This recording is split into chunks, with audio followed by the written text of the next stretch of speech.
Kenya to Colombia, from Iraq to Korea, in slums, in schools, in prisons, and in theaters. Every day, people gather at TEDx events around the world to hear the best ideas bubbling up in their communities.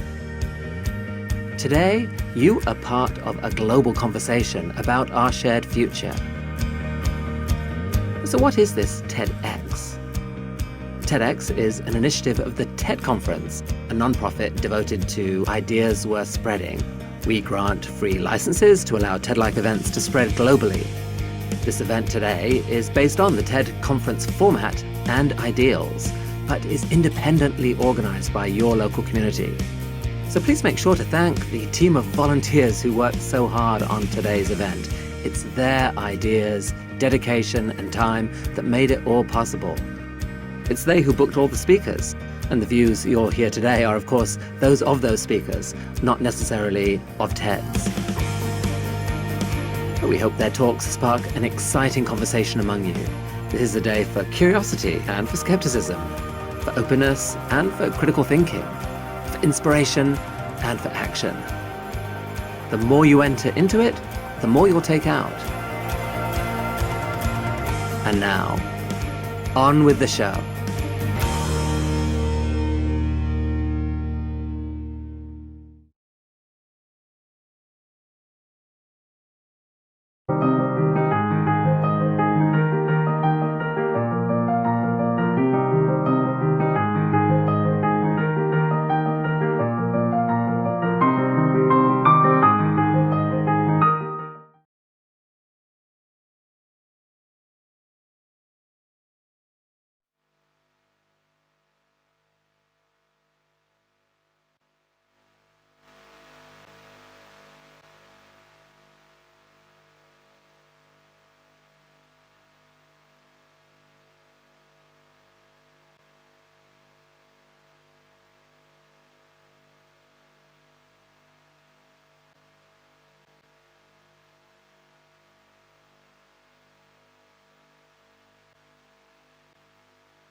Forward. I want to thank all the speakers who I'm sure are going to give us most interesting and thought-provoking talks, and all the volunteers who've organised this today, and thank you to everybody else for coming here today to support this most interesting conference. I'm much looking forward to hearing the talks this morning. Thank you.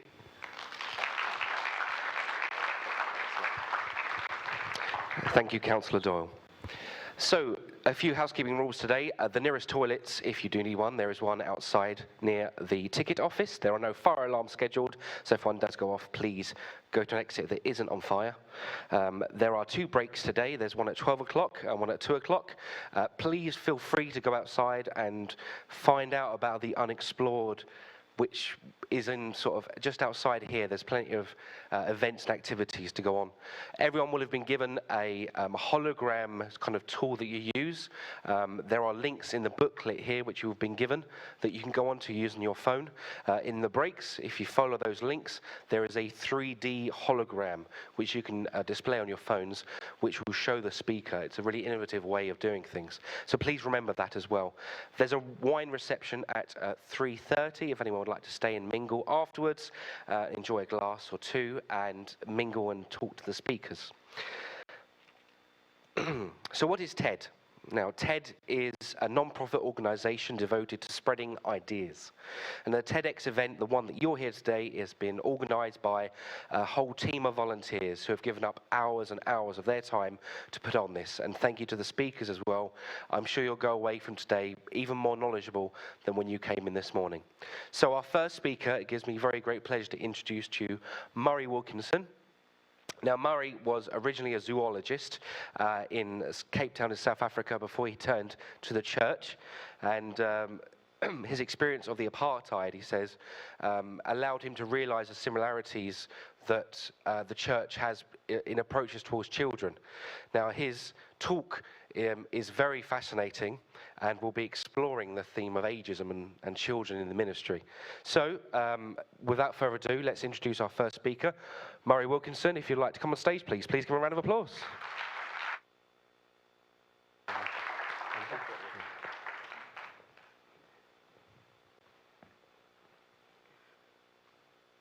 Good morning. My name is Murray, and I am a racist. I grew up in white South Africa, and so everything in my childhood tried to convince me that I was superior because of the color of my skin. I wish it wasn't that way, but that's true. I have to own the fact that my entire society, my school, my teachers, the media, the news, everything told me I was special because I was white. I got to go to an all-white primary school. I got to enjoy all-white beaches. I got to go to all-white shopping centers and cinemas. In fact, the only time I ever encountered a non-white person in my country was if they were working or begging. At school, we were warned of the dangers that threatened our white nation, the terrorists that were going to get us. We had grenade drills in primary school. We had posters on the walls showing us how to avoid things like limpet mines and AK-47s. All the time we were warned again and again of die swart gevaar, literally translated as the black danger. I normally use this period in my life to enculturation, an anthropologist term to describe how our culture is into the next. And it's true that I would be the racist white South African stereotypical in films if it wasn't for my parents, who insisted on showing me as a child that there could be a different way. It wasn't anything to do with what I looked like. We were all the same underneath. And so I avoided the stereotype. But some of that always remains. This is the phrase that I heard again and again as a child and is tattooed across my brain. We are all the same underneath. It doesn't matter what you look like. So indulge me as I draw some comparisons between the world in which I grew up and the world in church. Churches, on the whole, are not fond of different ideas. We like things to be the same. We don't really think that there should be too much difference. In fact, quite singular, homogeneous in terms of the ideas. This would be bad enough if it was race or creed or music, but it is about new ideas are generally not welcome. Typical church service. There is somebody up front who will share the right way to think about God. And we're all encouraged to then follow on with that right way. Where is the opportunity to disagree? Is my voice?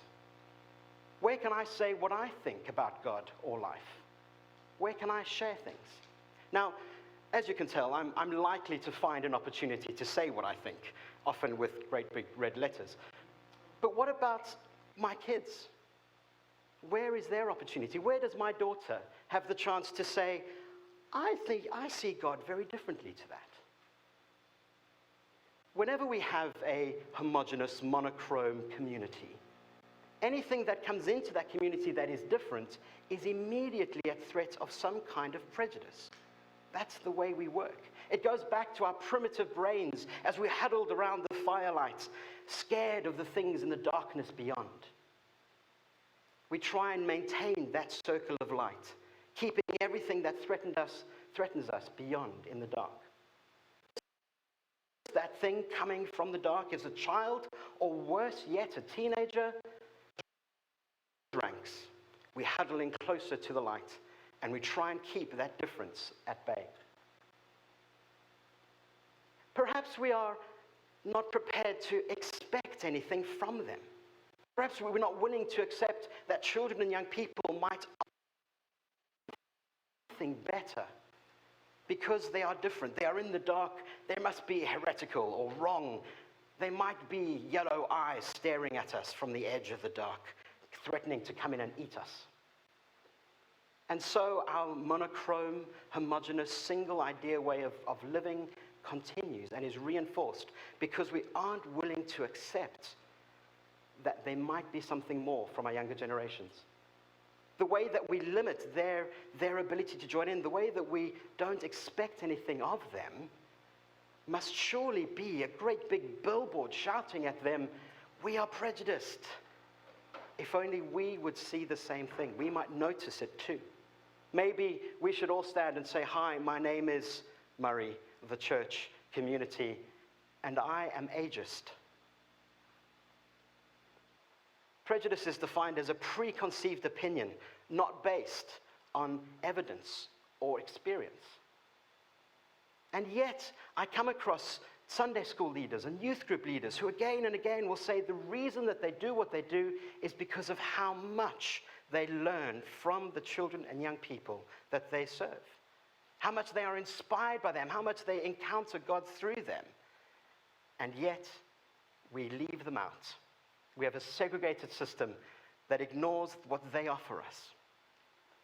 The melting pot that is the new South Africa, the Rainbow Nation, is a challenging place to be.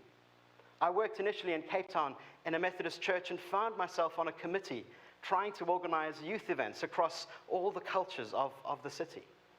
Nowadays, I struggle to get two Kentish villages to talk to one another. Try doing that across 3 racial groups, 3 genres of music, 3 languages. How do you choose between English, Afrikaans, and Xhosa? Through that period, there was a phrase that really stuck with me. It comes from a minister who is now the minister of the Central Methodist Mission in Cape Town, who said, "My greatest gift to you is my difference from you." That phrase shows the potential and the opportunity within a diverse group. If only we could use that phrase in our modern communities to see the positive benefit of difference. So what do? Do we start a protest? Do we boycott something or someone in the same way that the South African apartheid? I think we need to start choosing to tell different stories. We need to choose to be careful about the language we use so that we are not limiting the firelight to just those who are like us. If we start using language differently, saying things like with children and young people, not to them or for them, then we widen that circle of light. And we might just discover the opportunity that a colorful world gives us. The joy that different colors might bring. If only we could include the voices of our children and young people as we discover what it means to be the rainbow people that we are made to be. Thank you.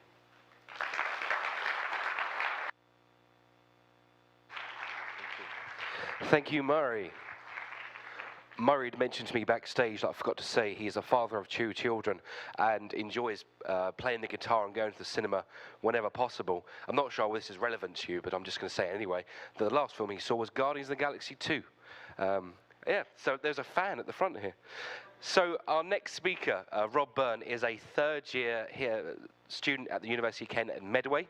Now his speech will be entitled, Are Safe Spaces a Threat to Freedom of Speech? And I'm sure that many of you have seen that perhaps our generation may have been called snowflakes a number of times. So I'm really interested to see what he has to say on this. So without further ado, let me introduce to you our next speaker, Rob Byrne.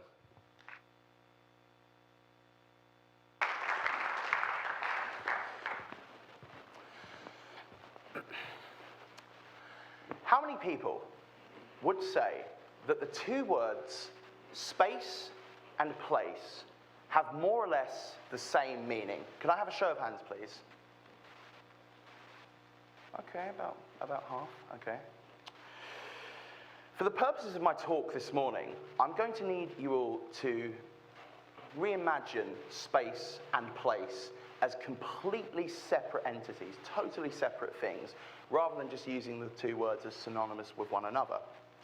I want you to see a place as a concept directly derived from how we perceive our surroundings as human beings.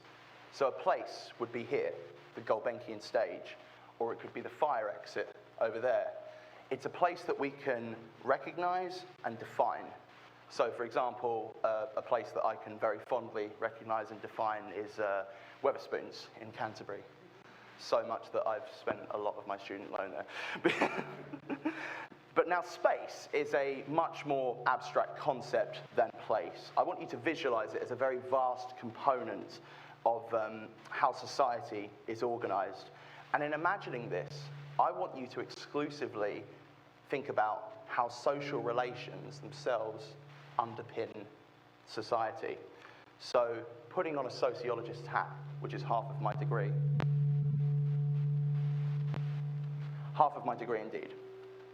So you think about social inequality, you would think about classism, racism, sexism, transphobia, homophobia, a lot of the forms of structural prejudice that hold people down and become part of the lived experience of the narrative of everyday lives. So at the risk of oversimplifying these very studied topics, I'd like you to see place as the physical and space as simply the social relations underpinning particular places. Now let's have a little more context on the condition of safety, the state of being protected from influences that are likely to cause us harm or physical injury. In modern life, we expect a relative degree of guaranteed safety in certain areas that we inhabit. So you may go to a nightclub, for example, and you would expect that when you come to the door, you would see security guards helping you through, checking that there's nobody there illegally, and most of all, preventing any physical violence from occurring. So your lives and your social life is regulated by an external actor. We can pinpoint a time in academia when a debate began to be had about regulating the safety of students and not just the studious process as such. And the theory that I'm going to talk about today, which is safe space theory, it didn't emerge at universities per se. It emerged as part of activist circles in the feminist movement and in the LGBTQ+ rights movement. And the idea of a safe space was a place away from conventional society where structural forms of prejudice were seen to inhabit. And it was a site for people who were victims of prejudice to come up with strategies of resistance against such prejudice. Now, around about the 1980s, educators began to think about including certain tenets of safe space theory into their own teaching routines. And the whole point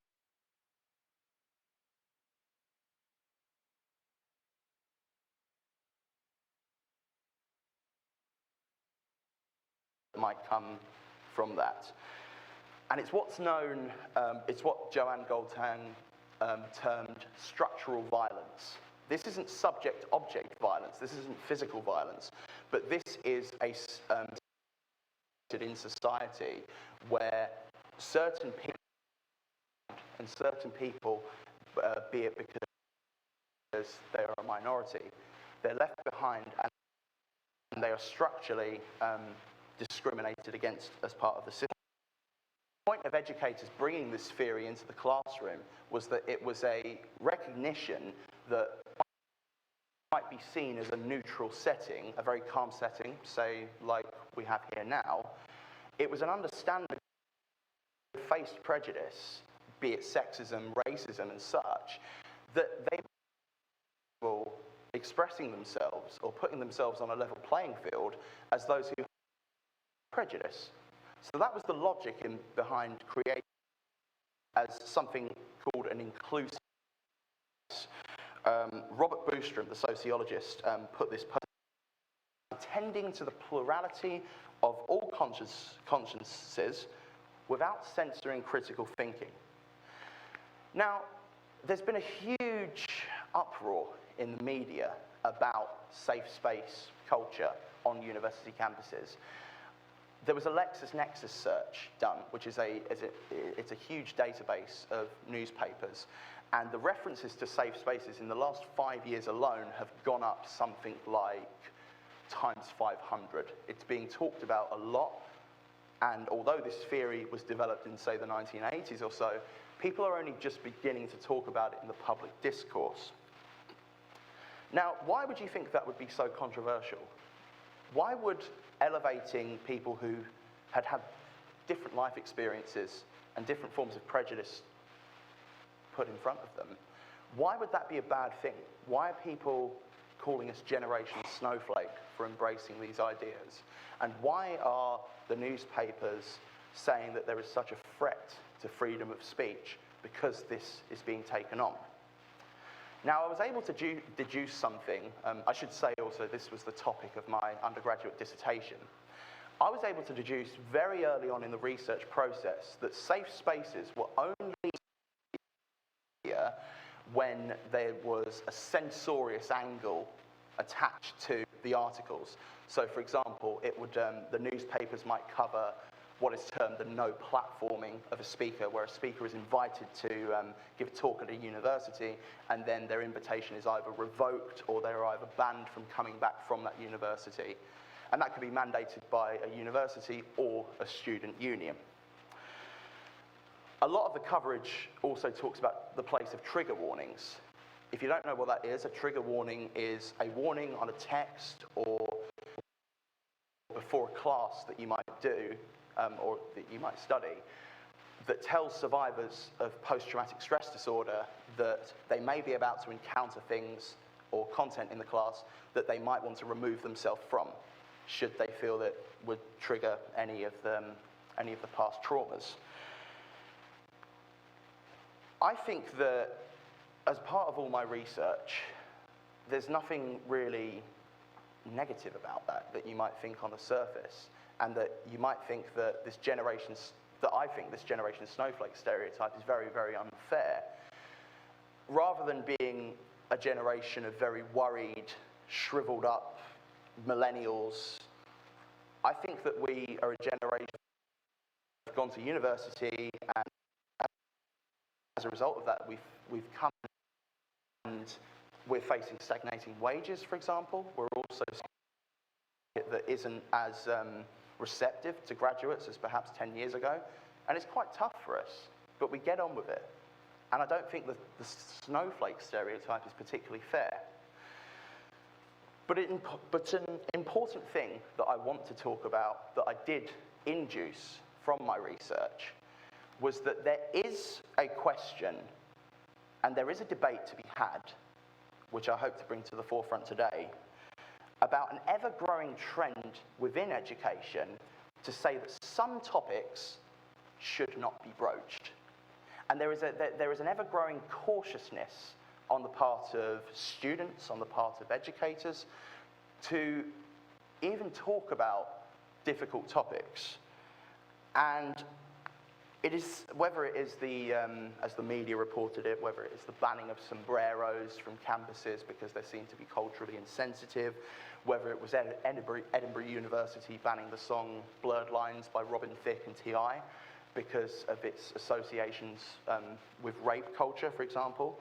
There is an ever-growing trend that is undeniable, whether you support it or you don't support it, that some ideas and some content or imagery is seen to be not able to be taken up by students. But why? Why would that be? The University of Kent's own, I believe she's a lecturer in education here, her name's Joanna Williams. She wrote a book called Academic Conformity in an Age of, Academic Censorship in the Age of Conformity.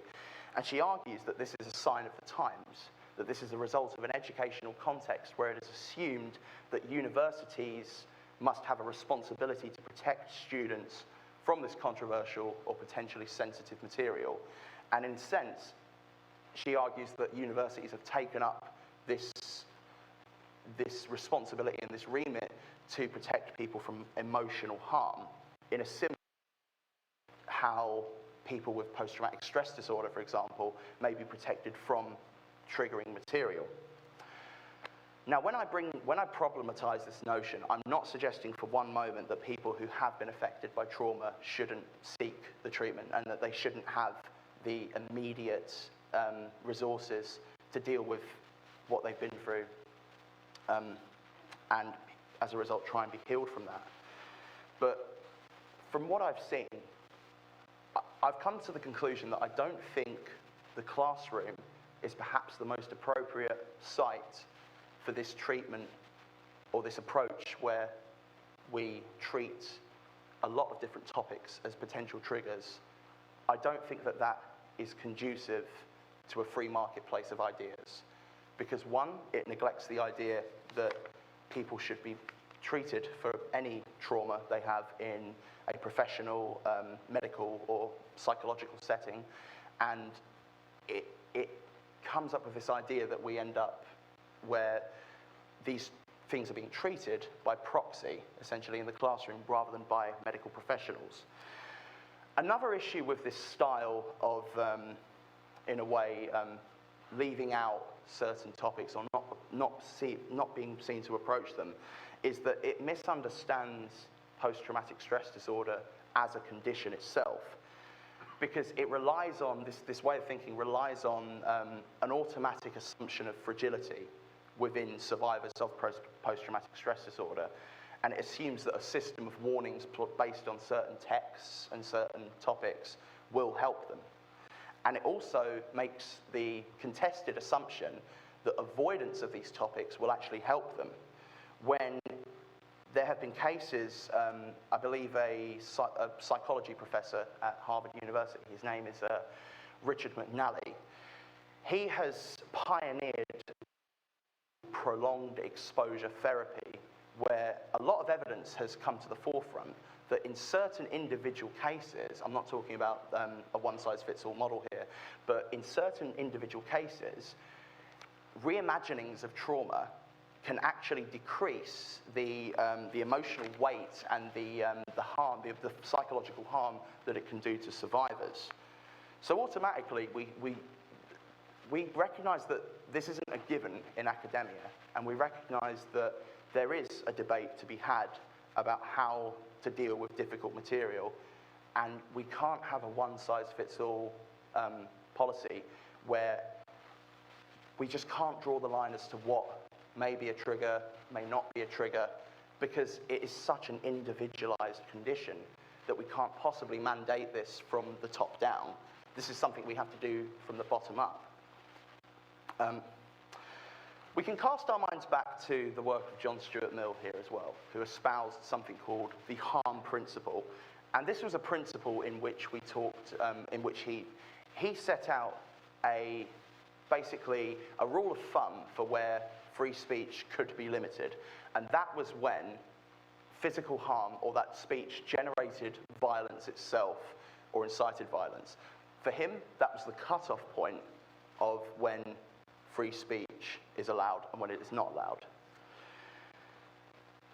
I think for a reason he said physical harm, and he wrote physical harm, and he didn't write emotional forms of harm. Because again, I think that Mill recognized that it's impossible to draw the line in such a contested debate. And as a result, the politicization of certain forms of emotional harm and on university campuses has made it almost seen as a cause and effect of a structurally violent society. So therefore, we've seen such a variety of people being no platformed from universities, be it the feminist writer and speaker Germaine Greer from Cardiff University, who is generally regarded as a left-wing thinker, to the traditional Burkean conservatives like Roger Scruton, who was almost no platform from Bristol. So really, what I'm trying to illustrate with these examples is that we have no idea what is going to be offensive to certain people, and we have no idea how to mandate that from a top-down position. So really, we need to approach it on a case-by-case basis. Something else the media discourse completely missed about Generation Snowflake and that label and that threat is that they don't realize that essentially any threat to freedom of speech that might happen doesn't just have to come from universities, and it doesn't just have to come from students either. Why haven't we talked much about the fact that it could be coming from the government in the form of something called the Prevent Duty? The Prevent Duty is a cross-party strategy to counter extremism and counter radicalization in youth, young adulthood, and across the lifespan. But the duty has been handed down to universities themselves, in which when they suspect potential radicalization, certain people espousing certain opinions must be reported and questioned as a result of this. There was a very controversial case at Staffordshire University where a young counter-terrorism postgraduate was reading his book in the library, and the book said something like global terrorism on the front. And then as a result, he was reported to the prevent duty, and he was pulled aside by officials and questioned as to why he was studying this book for his degree. Now, the student was a Muslim, and I think that this attempt to create almost a UK-wide safe space through the prevent duty, it winds up as treating certain people, say Muslims, as to be suspicious of and to be under surveillance, when that goes against the idea of the free marketplace of ideas. So, in context, yes, safe spaces when emotional harm and other forms of emotional politics, that all becomes politicized. Yes, you can end up in situations where this is a threat to freedom of speech, because you can end up in situations where a speaker whose views might not be liked, they might not be supported by very many, but you end up in a situation where it might be better to just challenge them rather than stop them from speaking at all. So, in conclusion, I'd like to offer this idea to you. I'd like to say, let's support inclusive safe space. There is absolutely no reason why we cannot have an environment where everybody is put up to a level playing field, no matter where they come from, where they were born, what gender they are, whatever. We should support this for everybody, and we should have an equal footing where everybody feels comfortable expressing themselves in the classroom. But I think that we need to reform this strategy that we have both with the no platform policy and with the prevent duty. Because learning only really happens when we're actually able to confront ideas, and when we're confident enough to put forward such ideas, knowing that we are sure of our facts and knowing that we're sure of our arguments and that we're comfortable having those put under scrutiny.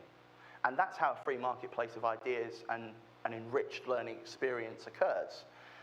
Because the truth is, whether it is far-right politics, whether it is Islamism or any other what would be classed extreme ideas, we cannot bury these ideas. We cannot stop these ideas by just ignoring them. We need to go to the effort of outsmarting those who we disagree with, and we need to go to the effort of doing that because it only makes those ideas proliferate more insidiously if we don't. I believe Louis Brandeis said this best, and I'm going to paraphrase him. Sunlight is the best form of disinfectant. Thank you so much. Thank you, Rob. Thank you. Okay, so I've just heard that we have viewers from Brussels tuning into our live stream. So if everyone can give a quick wave to the cameras, that'd be great.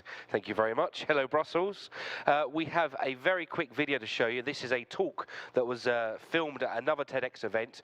And this title is I Grew Up in the Westboro Baptist Church. And if you haven't heard of that organization before, you're certainly going to learn a lot now. And this is the reason why they left. So over to the video talk.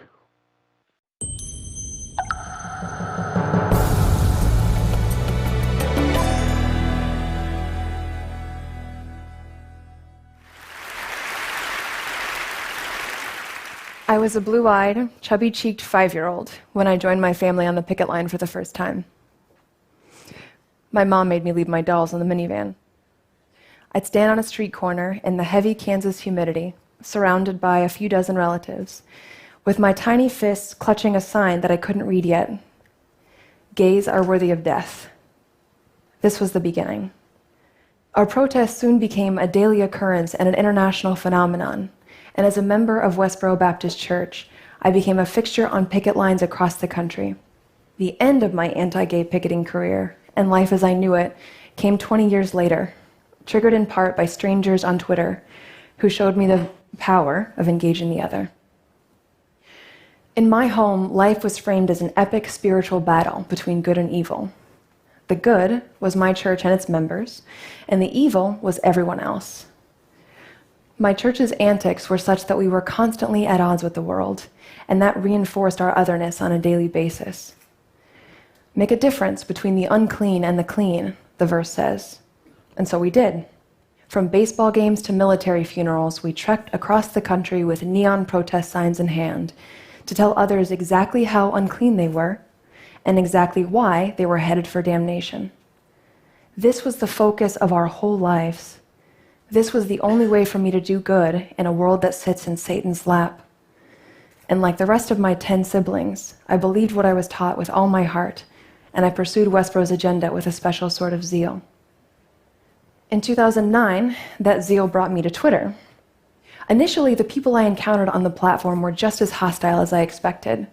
They were the digital version of the screaming hordes I'd been seeing at protests since I was a kid. But in the midst of that digital brawl, a strange pattern developed. Someone would arrive at my profile with the usual rage and scorn. I would respond with a custom mix of Bible verses, pop culture references, and smiley faces. They would be understandably confused and caught off guard.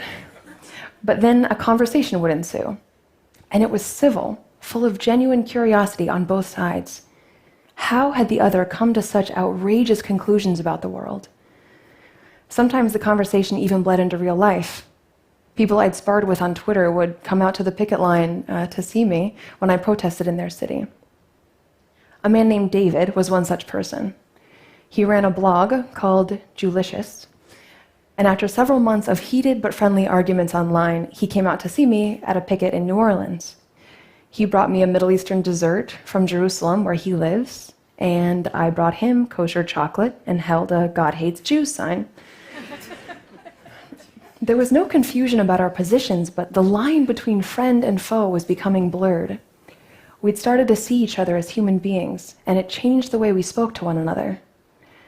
It took time, but eventually these conversations planted seeds of doubt in me. My friends on Twitter took the time to understand Westboro's doctrines, and in doing so, they were able to find inconsistencies I'd missed my entire life. Why did we advocate the death penalty for gays when Jesus said, "Let he who is without sin cast the first stone"? How could we claim to love our neighbor while at the same time praying for God to destroy them? The truth is that the care shown to me by these strangers on the internet was itself a contradiction. It was growing evidence that people on the other side were not the demons I'd been led to believe. These realizations were life-altering. Once I saw that we were not the ultimate arbiters of divine truth, but flawed human beings, I couldn't pretend otherwise. I couldn't justify our actions, especially our cruel practice of protesting funerals and celebrating human tragedy. These shifts in my perspective contributed to a larger erosion of trust in my church, and eventually it made it impossible for me to stay. In spite of overwhelming grief and terror, I left Westboro in 2012. In those days just after I left, the instinct to hide was almost paralyzing. I wanted to hide from the judgment of my family, who I knew would never speak to me again, people whose thoughts and opinions had meant everything to me. And I wanted to hide from the world I'd rejected for so long, people who had no reason at all to give me a second chance after a lifetime of antagonism. And yet, unbelievably, they did. The world had access to my past because it was all over the internet, thousands of tweets and hundreds of interviews, everything from local TV news to the Howard Stern show. But so many embraced me with open arms anyway. I wrote an apology for the harm I'd caused, but I also knew that an apology could never undo any of it. All I could do was try to build a new life and find a way somehow to repair some of the damage. People had every reason to doubt my sincerity, but most of them didn't. And given my history, it was more than I could have hoped for. Forgiveness and the benefit of the doubt. It still amazes me. I spent my first year away from home, adrift with my younger sister, who had chosen to leave with me. We walked into an abyss, but We were shocked to find light and a way forward in the same communities we targeted for so long. David, my Jewlicious friend from Twitter, invited us to spend time among a Jewish community in Los Angeles. We slept on couches in the home of a Hasidic rabbi and his wife and their 4 kids. The same rabbi that I'd protested 3 years earlier with a sign that said, "Your rabbi is a whore." We spent long hours talking about theology and Judaism and life while we washed dishes in their kosher kitchen and chopped vegetables for dinner. They treated us like family. They held nothing against us. And again, I was astonished. That period was full of turmoil, but one part I've returned to often is a surprising realization I had during that time, that it was a relief and a privilege to let go of the harsh judgments that instinctively ran through my mind about nearly every person I saw. I realized that now I needed to learn. I needed to listen. This has been at the front of my mind lately because I can't help but see in our public discourse so many of the same destructive impulses that ruled my former church. We celebrate tolerance and diversity more than at any other time in memory, and still we grow more and more divided. We want good things: justice, equality, freedom, dignity, prosperity. But the path we've chosen looks so much like the one I walked away from 4 years ago. We've broken the world into us and them, only emerging from our bunkers long enough to lob rhetorical grenades at the other camp. We write off half the country as out-of-touch liberal elites or racist, misogynist bullies. No nuance, no complexity, no humanity. Even when someone does call for empathy and understanding for the other side, the conversation nearly always devolves into a debate about who deserves more empathy. And just as I learned to do, we routinely refuse to acknowledge the flaws in our positions or the merits in our opponents. Compromise is anathema. We even target people on our own side when they dare to question the party line. This path has brought us cruel sniping, deepening polarization, and even outbreaks of violence. I remember this path. It will not take us where we want to go. What gives me hope is that we can do something about this. The good news is that it's simple, and the bad news is that it's hard. We have to talk and listen to people we disagree with. It's hard because we often can't fathom how the other side came to their positions. It's hard because righteous indignation, that sense of certainty that ours is the right side, is so seductive. It's hard because it means extending empathy and compassion to people who show us hostility and contempt. The impulse to respond in kind is so tempting, but that isn't who we want to be. We can resist, and I will always be inspired to do so by those people I encountered on Twitter, apparent enemies who became my beloved friends. And in the case of one particularly understanding and generous guy, my husband, there was nothing special about the way I responded to him. What was special was their approach. I thought about it a lot over the past few years, and I found 4 things they did differently that made real conversation possible. These 4 steps were small but powerful, and I do everything I can to employ them in difficult conversations today. The first is, don't assume bad intent. My friends on Twitter realized that even when my words were aggressive and offensive, I sincerely believed I was doing the right thing. Assuming ill motives almost instantly cuts us off from truly understanding why someone does and believes as they do. We forget that they're a human being with a lifetime of experience that shaped their mind, and we get stuck on that first wave of anger, and the conversation has a very hard time ever moving beyond it. But when we assume good or neutral intent, we give our minds a much stronger framework for dialogue. The second is ask questions. When we engage people across ideological divides, asking questions helps us map the disconnect between our differing points of view. That's important because we can't present effective arguments if we don't understand where the other side is actually coming from, and because it gives them an opportunity to point out flaws in our positions. But asking questions serves another purpose. It signals to someone that they're being heard.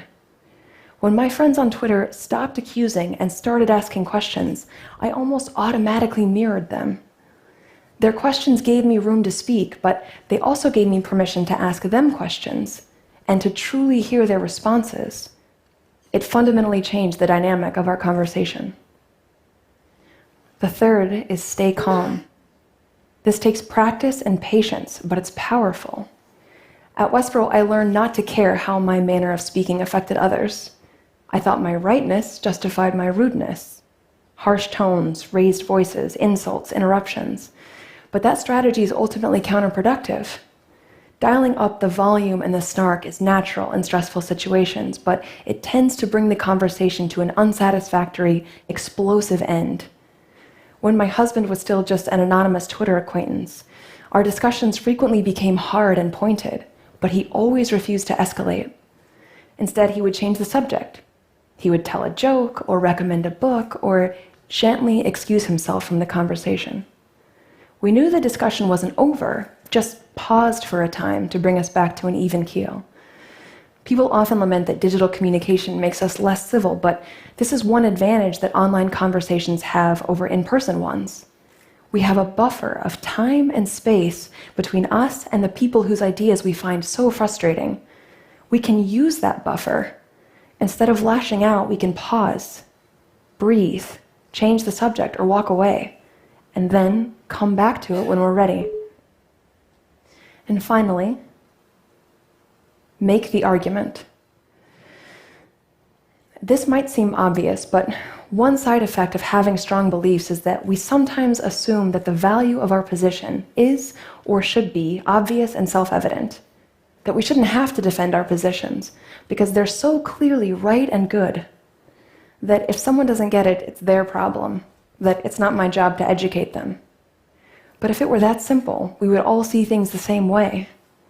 As kind as my friends on Twitter were, if they hadn't actually made their arguments, it would have been so much harder for me to see the world in a different way. We are all a product of our upbringing, and our beliefs reflect our experiences. We can't expect others to spontaneously change their own minds. If we want change, we have to make the case for it. My friends on Twitter didn't abandon their beliefs or their principles, only their scorn. They channeled their infinitely justifiable offense and came to me with pointed questions tempered with kindness and humor. They approached me as a human being, and that was more transformative than 2 full decades of outrage, disdain, and violence.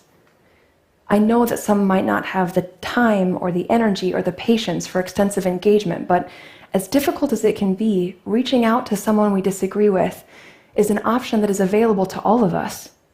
And I sincerely believe that we can do hard things, not just for them, but for us and our future. Escalating disgust and intractable conflict are not what we want for ourselves or our country or our next generation. My mom said something to me a few weeks before I left Westboro, when I was desperately hoping there was a way I could stay with my family. People I have loved with every pulse of my heart since even before I was that chubby-cheeked 5-year-old standing on a picket line holding a sign I couldn't read. She said, "You're just a human being, my dear, sweet child." She was asking me to be humble, not to question, but to trust God and my elders. But to me, she was missing the bigger picture, that we're all just human beings, that we should be guided by that most basic fact and approach one another with generosity and compassion. Each one of us contributes to the communities and the cultures and the societies that we make up. The end of this spiral of rage and blame begins with one person who refuses to indulge these destructive, seductive impulses. We just have to decide that it's going to start with us. Thank you.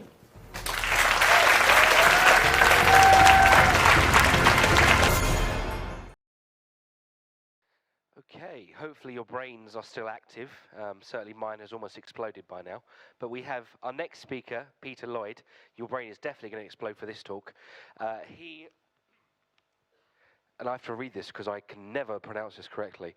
He's a PhD candidate at the University of Kent here at Canterbury, has previously studied BSc in computer science at Cardiff and philosophy at Oxford, so a very well-educated man, as you can guess.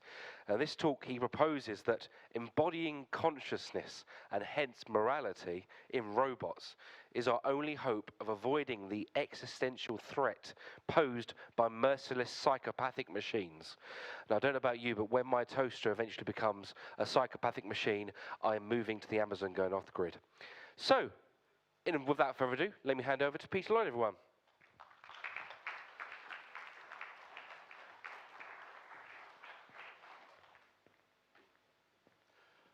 Science fiction has been crying wolf for so long, we have grown complacent about the dangers of artificial intelligence. Since the 1960s, it has been predicting super intelligent machines, machines more intelligent than we are, and predicting that these machines will pose an existential threat to the whole of humanity. These warnings have become a bit of a stale joke. And it's true that the early fears and hopes of robotics have proven to be wildly premature. Nevertheless, although the speed with which we move into the future has been slower than expected, the direction of travel is clear. There is no reasonable doubt that sooner or later we will have super intelligent machines. And they will pose new and dangerous hazards. Now, new technology doesn't pop into existence by magic. It is driven by economic and military forces. The face of war is changing. We live in a volatile world perfused with asymmetrical warfare and low-intensity warfare.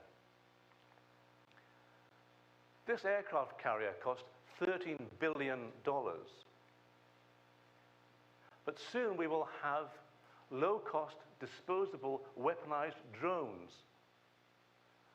Now, if you imagine that this aircraft carrier is attacked by an air-launched swarm of 1,000 cheap drones, they may be able to shoot down a few hundred drones, which leaves hundreds more to devastate the aircraft carrier. Which is why you need a swarm of drones to fight a swarm of drones, and why the US military is spending billions of dollars on autonomous weapon systems, both semi-autonomous systems and fully autonomous. Semi-autonomous means there's a human being in the loop that selects a target for the machine to go after. The fully autonomous machines select their own targets to go and attack. The distinctive advantage of drones is not their speed or their firepower, but their onboard intelligence, their ability to think for themselves, which is also a danger. A number of groups have protested about the supposed legality of having machines go off and shoot people by themselves, such as the campaign to stop killer robots. In 2012, the organization Human Rights Watch produced the report Losing Humanity, the Case Against Killer Robots. The following year, the United Nations set up a working group, which has met ever since, to study the problem. The main, and in civilian world, a lot of the big companies involved in artificial intelligence research, such as Facebook, Amazon, Microsoft, IBM, Google, and later Apple, joined this partnership to support the ethical use of artificial intelligence, uses that don't violate human rights, which glosses over the military use of AI, which involves violating human rights by killing people. The main concern that these organizations have is, what is the legal framework in which you let a machine trundle around taking pot shots at people?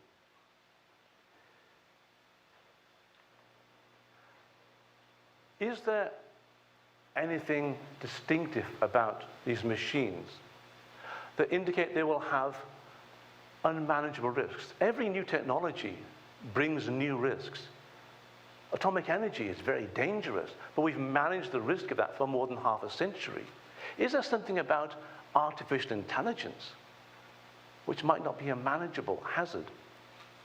Yes, there are two things. One is introspection, the other is psychopathy. Anything that you can do inside your head, a super intelligent machine can do as well. You can review and revise your aims and goals in life.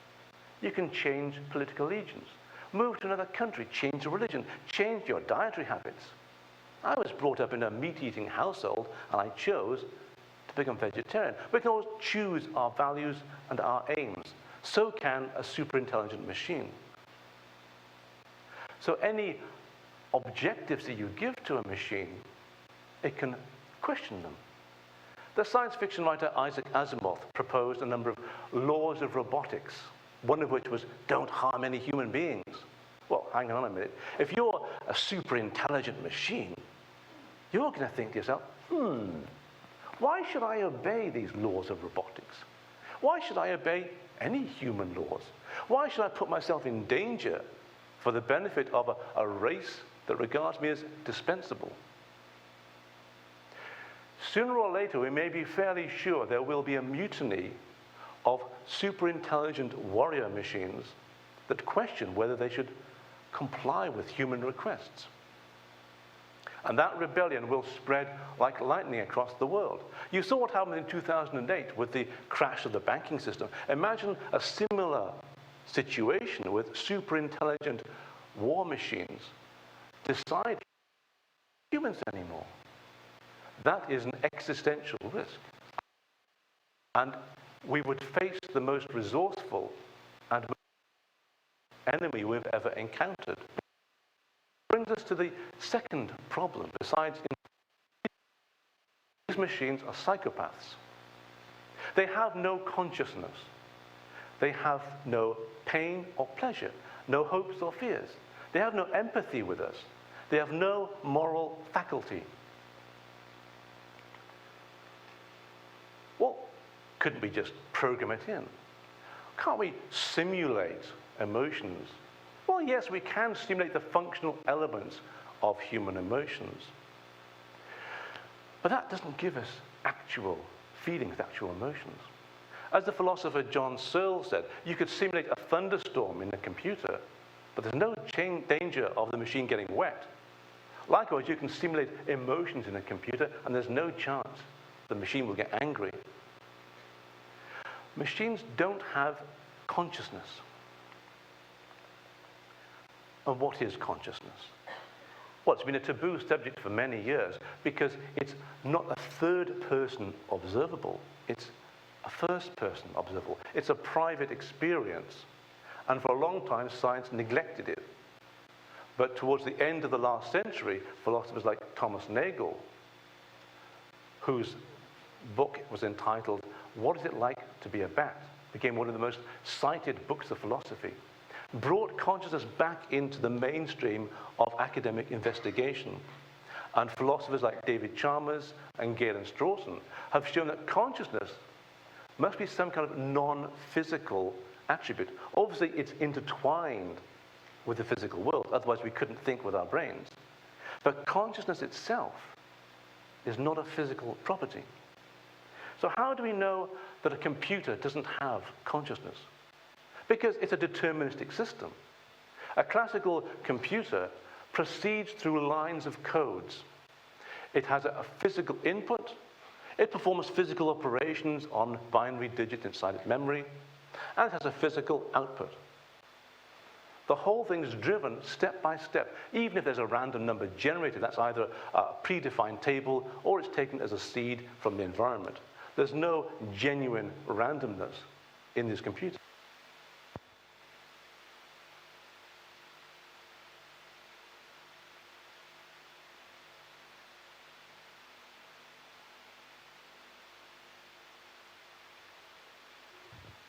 Because there is no gap in that chain of cause and effect. There is no gap for consciousness to insert itself and have any effect on the operation of the machine. Even if, per impossible, the machine had a mind, that mind could gain no traction on the operation of the machine without breaking the laws of physics. And that is how we know that the computer has no consciousness. But hang on a minute.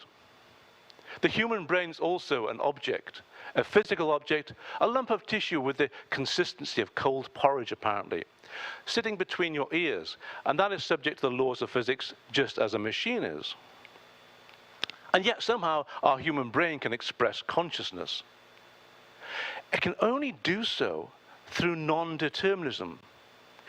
There must be some break in the chain of cause and effect where non-determinism allows the non-physical consciousness to enter into it and influence what the brain does. Without that break in the causal chain, the human brain would be just like a deterministic computer. Where is that break? Where is the point where consciousness affects the brain? John Eccles, many years ago, had a theory that neurotransmitters engaged in quantum tunneling in the synapse, the gap between brain cells.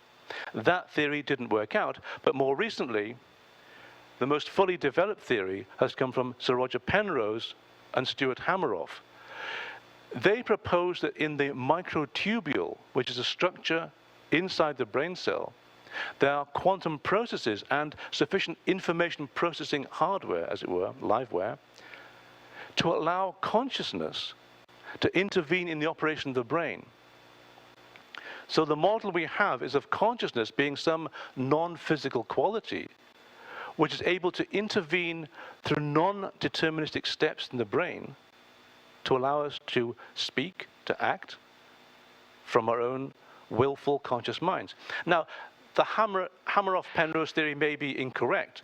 We don't know the details of where the mind interacts with the brain.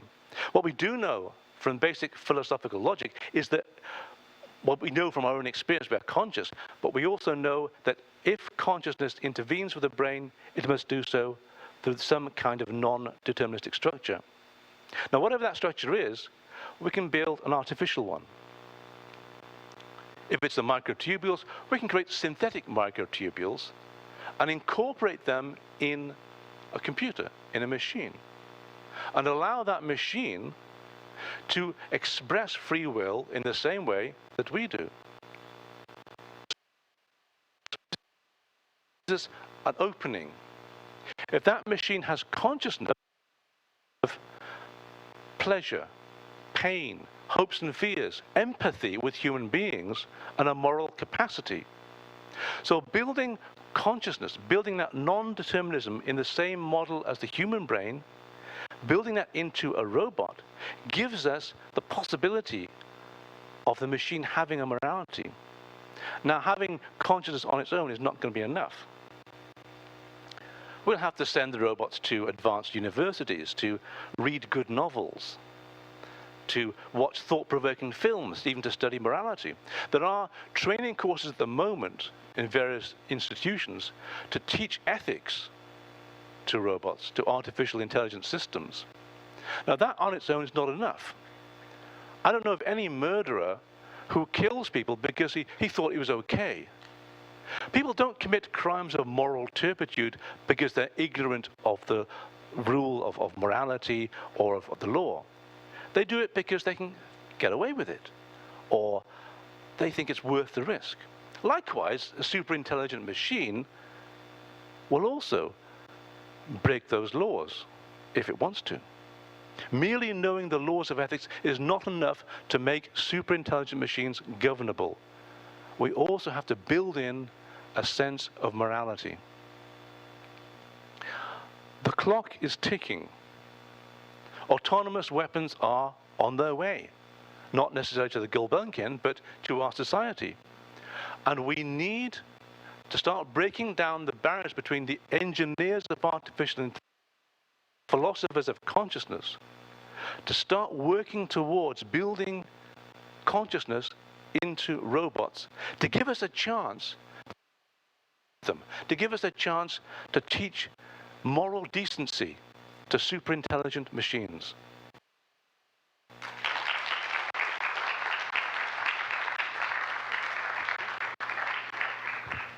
Thank you, Peter, and apologies for the technical difficulties there. I've just heard that Skynet has been launched and the robots are taking over now, so good luck in the future, everyone. So, our next speaker is our last one before the break, and that is going to be Dr. Juliet Pattinson. Juliet is the head of the School of History here at the University of Kent, and her talk will be on the civilian man in World War II and how that's been overshadowed by other characters, but they actually made a very useful contribution to the Second World War.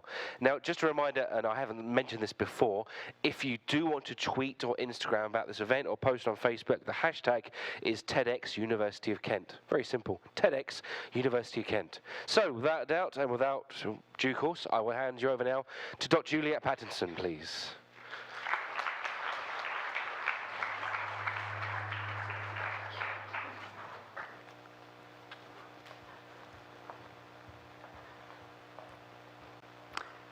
So if I asked the 100 people here in this audience, what did British men and women do in the Second World War? I imagine that most people will be familiar with the fact that men went into the armed forces to defend. And probably they know about women going into the labour market to fill that vacuum left by men.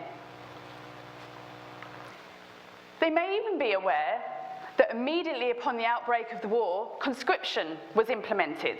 So men chose to go into either the RAF, into the army, or into the navy.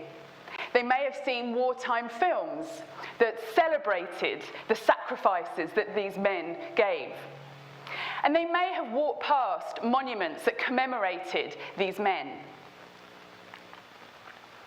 They may also be familiar with women who went into civil defence, into industry and the auxiliary services. And they may also have seen those memorials that are celebrating the achievements and participation of women in this total war. But what I reckon they won't know is that there were a large number of civilian men on the home front. And even when you interview and talk to men and women who lived through this period, they often erase the civilian man from their accounts.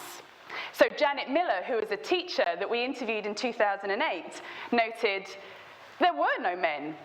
The men were all in the forces. College was manless. There were a few, I think, who were maybe medically unfit, only 2 or 3. But it was a time of man scarcity. And television programs and films in the post-war period have reinforced this notion that the home front was populated by women, by the elderly, by young children, and by physically unfit men who were prevented from going into the armed forces. But that isn't the whole story. There were large numbers of civilian men on the home front. Men such as my grandpa, Jack Gale, who was a policeman before being sent into the army later on in the war to fight in Burma. We don't know about men such as him. And it's not just policemen. It's firefighters, it's farmers, it's miners, it's industrial workers, and it's scientists. And we haven't heard about these men's experiences at all. Why is that? And why were these men prevented from going into the forces? The answer is this document, the Schedule of Reserved Occupations. This was a list of jobs that prevented men who were undertaking jobs that were seen as essential for the maintenance of services on the home front, or were doing things that were key to the prosecution of the war from going into the armed forces. So this included roles such as foundry worker, shipyard worker, dock worker, pharmacist. And there were some surprising entries as well on this Schedule of Reserved Occupations. So gardener, French polisher, and jeweller. And the reason why is because their skills were needed to grow vegetables or to work with precision instruments. Now, each of the occupations listed, and there were about 300, and it was done in alphabetical order from architect right the way through to zinc manufacturer, had an age of reservation listed next to it. And this was the age at which these men were prevented from going into the armed forces. So the lower the age of reservation for a particular occupation, the more crucial it was seen to be. So a lighthouse keeper, for example, was reserved at the age of 18, a coast guard at the age of 25, whereas a shop assistant or a trade union official was reserved at the age of 35. So these are large numbers of men on the home front that we're not aware of. And what I think is so surprising is that they completely outnumber the men who are in the military. So even in 1940, during the Battle of Britain, we have a ratio of civilian men to military men as 5-to-1. And throughout the war, we have civilian men being released into the forces, like my grandpa. So in June 1945, when the army is at its strongest in terms of numbers, the ratio is still 2-to-1. 2/3 of men remained on the home front, over 10 million, and only 1/3, less than 500,000 men, went in, 4.5 million men went into the services.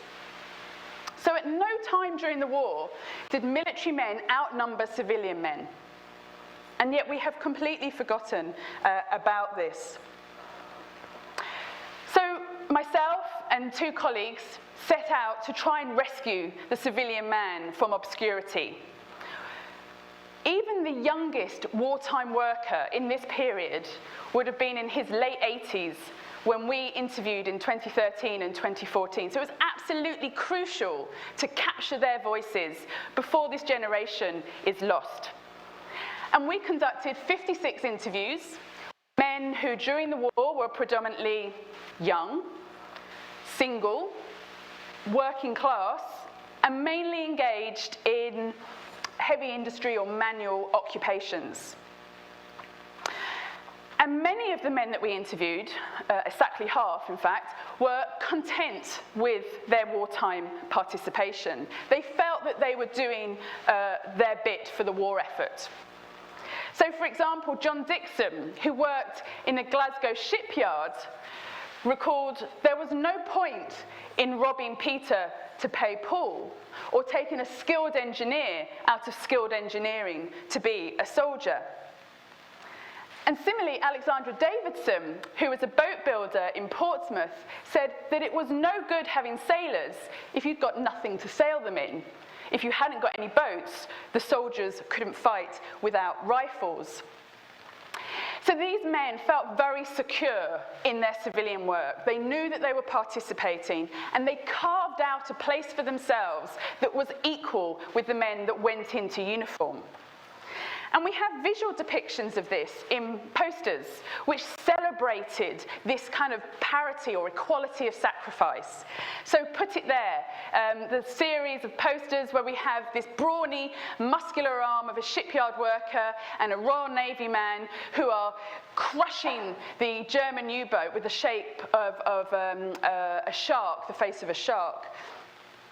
We also have given both barrels, and I think this is a visual depiction of Churchill's statement that the front line runs through the factories. The workmen are soldiers with different weapons, but the same courage. And this was certainly known during the war. So Mr. Latchford, in his diary, wrote, "The government is drawing a parallel between men in the services and men working on the home front." And it's not just in visual sources such as posters, we also see it in film. So Humphrey Jennings, who was a celebrated documentary filmmaker in the Second World War, made a film called Diary for Timothy. And it was essentially a record for this newborn baby called Tim, and it celebrated Bill, the engine driver, Alan, the farmer, and Goronwy, the coal miner, celebrating the civilian participation in the war effort. But you were part of the war even before you were born. You see, this was total war. Everyone was in it. It was everywhere, not only on the battlefields, but in the valleys where Gorongwe, the coal miner, carries his own weapons to his own battlefront, in scenery which isn't exactly pretty. If you looked across the countryside of England, that is beautiful. You could see Alan, the farmer. He has spent the last 5 years of war reclaiming the land and making it fertile. He has been fighting against the forces of nature all his life. And now, with a mortal enemy on us, he has to fight harder than ever. In London, Bill, the engine driver, looks out of his cabin at his battlefront. No longer taking holidaymakers to the sea, but taking the miners' coal, the farmers' crops, the fighting men's ammunition, to where they have to go. Gorongwe, Alan, and Bill are all fighting in their ways.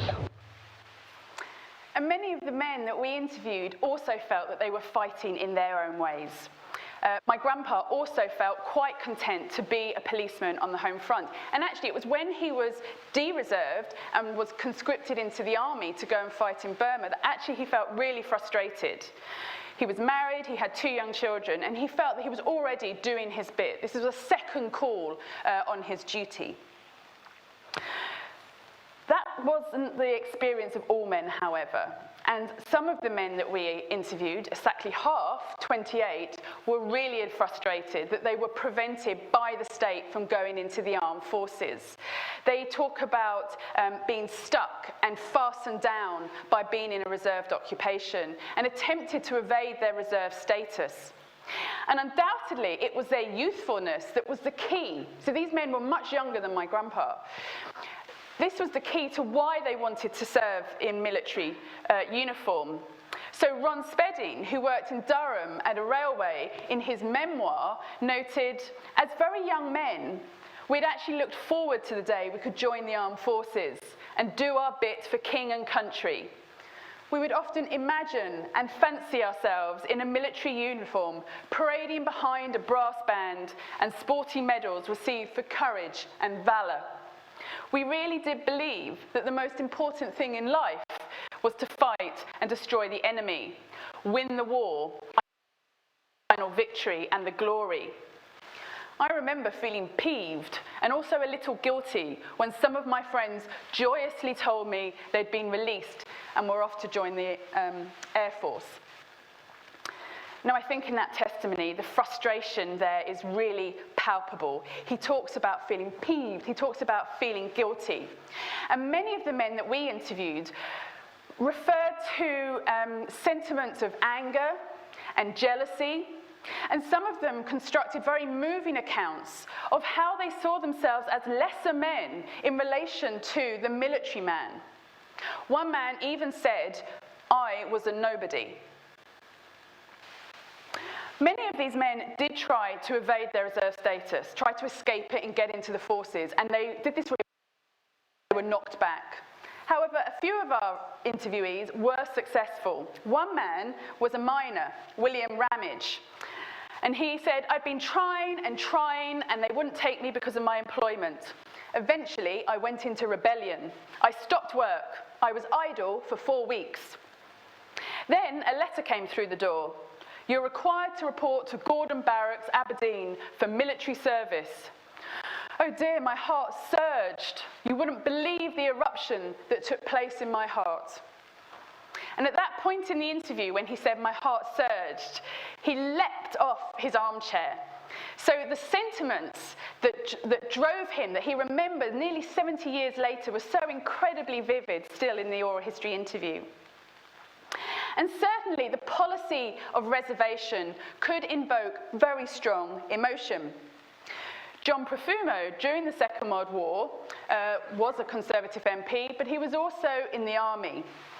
And he noted in the House of Commons, there are still in this country great numbers of men who ought to join up.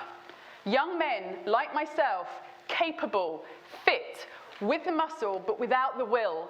Men who are hiding behind the cloak of what are called reserved occupations. I could lay my hands on them, on many such men, although I'd prefer to lay my feet on them. Up and down the country, there are men who should be joining the colours before we make all our women into soldiers, sailors, and airmen. Let us rout out these people and put them into the forces. And inflammatory comments such as these were not uncommon. So we have other MPs saying in the House of Commons that these men were somehow evading their patriotic duty, that they were scrimjacks and scrimshanks. There was a sense that they were cowards. And actually, in this context, we see the rekindling of the World War I phenomenon of white feathers being handed out. The white feather is a symbol of cowardice. This was an accusation of cowardliness. So the white feather was the feather tail from a gamecock, and it was seen as an inferior sign of breeding. So there was something wrong with these men, that they were unmanly, that they were lesser men because they weren't going into the forces, that they weren't donning uniform. And tragically, we know in the Second World War that some of the men that were given white feathers actually committed suicide. And it wasn't just men in the reserved occupations that were the subject of these kind of remarks. Men who were expecting to go into the forces, but on receipt of their papers actually found that they were conscripted into the mines, what we know as Bevin boys, also experienced this. So one interviewee said, "We did feel like outsiders, and mainly because they weren't in uniform. And some people thought we were either deserters, draft dodgers. Some people even thought we were conscientious objectors. This brought a bit of suspicion on you." So their masculinities are being called into question by the fact that they were not able to go into uniform, that the state had prevented them from doing so. Now, the Bevin boys, I think people do know about them, and they are involved in kind of Remembrance Sunday events and commemorative activity. There are also two of the reserved occupations that have been memorialised. So next time you're in Dover, look out on the seafront for this memorial to the Merchant Navy. Or if you're near St Paul's Cathedral in London, then you might be able to see this National Firefighters Museum called Blitz. I think that these two reserved occupations have been chosen for commemoration. They were obviously both in uniform, so they're there with the men in the forces, but also heavy casualties. The Merchant Navy were the ones that were in ships that were trying, and obviously were the target of German attacks by submarine. And the firefighters were there trying to put out the flames from the aerial bombing, the Blitz. Absolutely crucial that we remember that they enter into public consciousness about the sacrifice that they gave for this country. But I also think it's important whose roles were not so closely connected. And the end, it's important to know all of these men's experiences, as this is part of the collective endeavour of fighting this people's war. And while these men were in reserved occupations, I, at least, do not think that they were men in reserve. Thank you. Thank you very much. Thank you, Juliet. And if anyone hasn't seen it, there's a very interesting documentary filmmaker in the 40s called Humphrey Jennings. And he talks about firefighters and how they made a massive contribution to the war.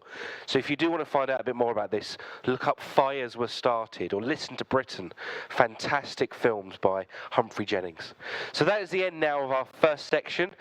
Thank you all for listening. So we're going to have a break now. Feel free to explore the outside, there's plenty of information there, and try and get the holograms on your phone. They're very interesting. About 25 minutes for the next section. See you after the break.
here for you of their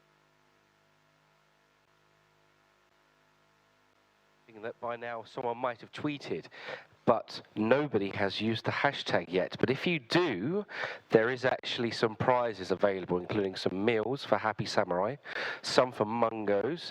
So if you send a tweet using the hashtag TEDxUniversityofKent, or do that on Instagram or on Facebook, I'm going to check them over. I can see people doing it right now.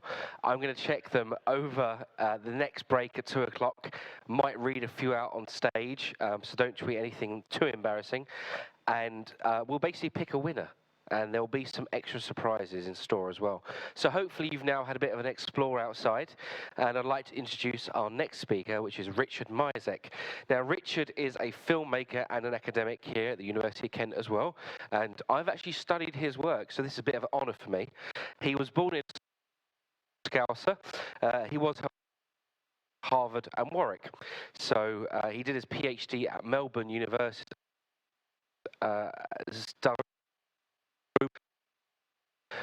2013, so written a book called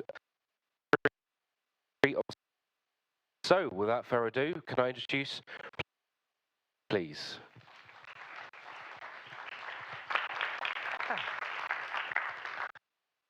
Hello. Okay, who here pirates films? I just want a show of hands. Okay. Well, I think the few of you who did not put your hands up, or many of them, most of you obviously are, so. I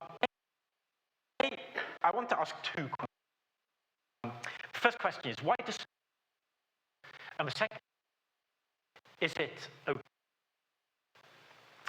These two questions are obviously somehow related. The fact that so many people do it, if you're aged 15 to 25, you're in the majority if you do it, obviously means that, in a certain sense, it can't quite be as wrong as we might be made to believe. But at the same time, if you feel blasé about pirating, like it's no big deal, or alternatively, if you feel like it's wrong, but do it anyway, maybe you need to think. So what I want to do today, very briefly, is not to advocate it, not to criticize, encourage you to reflect more about it. Before I answer the various questions I've just asked, quick disclaimer. I want to say that I understand those few of you who did not put your hands up. And in fact, just to be clear to any intellectual property lawyers, film producers, talent managers, law enforcement agents, representatives of media corporations who may be listening, I don't pirate films either. Today, I'm just going to play a role. I'm going to imagine I pirate films. I will be your mirror. When I say I will mean you. I will mean people I know, friends, family, colleagues, students, most of the people I talk to from day to day. Okay, now that's clear. Let me return to the question. Why do I pirate films? So my main reason is access. I teach film, I write about film, I make films. The films I make are usually on the subject of film. Films are very, very important to me. I like to see as many as I can. I spend hours every month tracking new releases of the best films around the world. But I have little chance of ever seeing most of these, legally, in fact. For example, Xavier Dolan is a celebrity in France. He's 28 years old. He's made 6 films in 7 years. He's won multiple César. In Britain, it's like he doesn't exist. If I want to see his films, what choice do I have? I torrent. By extension, an important part of teaching art, which is what I do, involves exposing students to the new, the unexpected, the challenging, the unknown, to expand their horizons. If this horizon extends only as far as a national border, I'm not doing my job. Unfortunately, the only non-English language films that tend to get released in this country are romantic comedies and horror films. So to get other films, I have to cross national borders. If I can do so legally, I will. If I can't. Now, usually open culture advocates, like the Pirate Party, cite access as their key defense for piracy. But, says the film industry, most of the time it's not about access. People pirate because either they don't want to wait to see something or pay to see it. At which point, the film industry wags its collective finger and says, no, that's wrong, you're committing a crime. Well, okay, in most countries, torrenting is a crime. But instead of just assuming that everyone who does it is doing something bad, let's think a little bit about why people pirate more deeply. So, one key reason why people pirate is that the media industry itself drives them to do it. Now, this seems a little counterintuitive, so I'm going to try and explain it. Many studies have shown that those who pirate films also tend to spend more on films than those who don't pirate films. They go to cinemas, use VOD sites, stuff like that. So in a way, the question is not why do we pirate, but why do we pirate certain things and not other things? And the answer typically comes down to how easy or difficult it is to get hold of particular content. People pirate in the absence of attractive alternatives. The active media consumer will always seek out content. In a way, it's up to the media industry whether they do so illegally or legally. Let me give you an example. In the early 2000s, with the rise of Napster and LimeWire, everyone started pirating music. The music industry had no idea how to respond. It hemorrhaged billions of dollars a year. The whole industry, in effect, just melted down. Out of the ashes of this, a few years later, came iTunes and Spotify, platforms on which you could listen to anything you liked for a reasonable monthly fee. Suddenly, the access problem was solved. Within a few years, piracy had nosedived. Now, there are many statistics out there, many contradictory and none entirely reliable. Most, however, show a significant decline in music piracy in the years following the release of Spotify, typically somewhere between 30% and 80%. So, a happy ending of sorts. But there was one big loser in all this, and that was the music industry itself. This change was also a huge change in power, in the balance of power between music producers and tech companies like Apple and Spotify. They took on most of the power, they kept most of the profit. In film, however, this transfer of power never happened. It's still Hollywood and the big American broadcasters who call the shots and make most of the money. And they don't want things to change. So they keep very tight control over their content. For example, by making sure that Netflix only gets crumbs. In this context, it's not so hard to see why pirating is common. I log on to Netflix, I see that it doesn't have any decent films, so I torrent. Or to take a TV example, everyone's been talking about the latest season of Homeland for months. I feel like I'm being left out of a conversation. I want to see it, but I don't have a TV, I don't have a subscription bundle to Sky, I don't have a TV license. To get all of these over the course of a year, I'd have to spend £600, £700, £800. I want to see Homeland, but not that much. So what do I do? If I lived in the United States, I could get onto a subscription channel for $10 a month. I could binge on Homeland on my laptop and then unsubscribe. In Britain, I can't. So what do? I torrent. So that's why I'm saying torrenting is a rational consumer choice. And what makes it rational is the film and TV industry itself and the way it chooses to distribute its content. Now, of course, just because torrenting is a rational choice doesn't make it right. For example, I don't defend greedy, unthinking, compulsive downloading, where people just constantly download all the time, content they probably won't even watch, and they do it just because they can. The desire to own as much media as possible is just a mirror image of the way media companies themselves treat culture as if it were property. But even if you do pirate for quote-unquote selfish reasons, I believe it's still possible to do so ethically.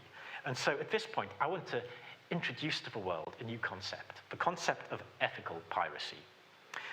Ethical behavior involves thinking through the consequences of your actions on people you don't know. It involves reflecting on this on a case-by-case basis. Every time you consider buying a t-shirt or a car, think about the consequences. Might it encourage child labor if I go to H&M? Might it contribute to lung disease? It's the same with torrenting. Every time you're about to start downloading, think about the consequences of doing so. Ethics is about the small choices we make every day, every hour, even every minute. Whether or not we live ethically is the sum total of these choices. For example, here are 3 choices I recently made. the imaginary me recently made. The short films of Jean Eustache. Jean Eustache is a marginal early 1970s French independent filmmaker. He died very young. His short films are not commercially available anywhere in the world. I've spent the last 3 or 4 years trying to track them, and finally, a few weeks ago, I found a torrent site which had them. What did I do? Well, what were the consequences of me torrenting? Eustache is dead. Any. There was no money, nobody was losing money out of it because there was no commercial release of this material. Eustache is dead, so he wouldn't care. Even if he were alive, in a file. And so I think he would appreciate the effort I took to find his films and subsequently share them with the world. Did I torrent? Yes. The Color Wheel. This is a 2010 film made by an American independent filmmaker called Alex Ross Perry, made for $7,000, ultra low budget. I needed it for a class on DIY filmmaking. If I'd gotten my stuff together a few months in advance, I could have gotten my university to buy it, but I was a bit of a slack about it, and so I left it to the night before, and I needed the film. I looked online, I found it on the torrenting site. I also found it on Vimeo On Demand. I could download it in perpetuity for about $10. Alex Ross Perry works on the fringes of Hollywood. He doesn't make a huge amount of money. He had a momentary break with HBO a couple of years ago before they fired him. His films are usually about $100,000 or so budget, which is relatively tiny. I also know that about $8.50 out of that $10 that I would have spent on Vimeo would go directly to the filmmaker or his production company. Vimeo would take context. Did I torrent or did I buy? I bought. Okay, third example, bit trickier, Homeland. I've already talked about this. More ambiguous. So I already mentioned a rational motivation for downloading. Here's a snapshot of my kind of ethical thought process as I was thinking whether or not to do it. I know national media industries lose hundreds of millions of pounds a year through piracy, but I also know that the costs to the industry of pirating are directly proportionate to their profits. The things that are most pirated are things that make the most money, even once the pirating loss is factored in. Seen this way, pirating could be seen as a kind of an informal corporation tax. It's redistributive. I like the idea of redistribution. For me, faced with a limited spending budget on films, I want to be able to choose where my relatively small amount of expenditure goes. I want to choose where the money ends up. I want to be a part of this redistribution from big budget to small budget, from mainstream to independent. So, in this case, did I torrent? I did. Okay? That's a very brief summary of my particular ethical reasoning in 3 particular circumstances. Yours might have been different. Next time, mine might be different. Each time I'm about to press the button, I think again. But my point is simply this. Piracy is a multitude of different activities carried out by different people for different reasons. It's too diverse just to be dismissed as inherently wrong. But it is ethically ambiguous. There's no denying that. When or if you do it, you have to think it through. So to be clear, I'm not saying torrent, I'm not saying don't. I'm just saying every time you do it, and most of you do, obviously, then try to be an ethical pirate. Every time you're about to press the button, take a few moments to think through the implications. Ask questions like, would I have paid money for this? If so, what are the consequences of not doing so now? Will people suffer? Will people benefit? It's possible. Is choosing to pirate this film here and now an ethically reasonable decision to make? It's not up to media companies to answer these questions. It's certainly not up to me to answer these questions. It's up to you. Thank you.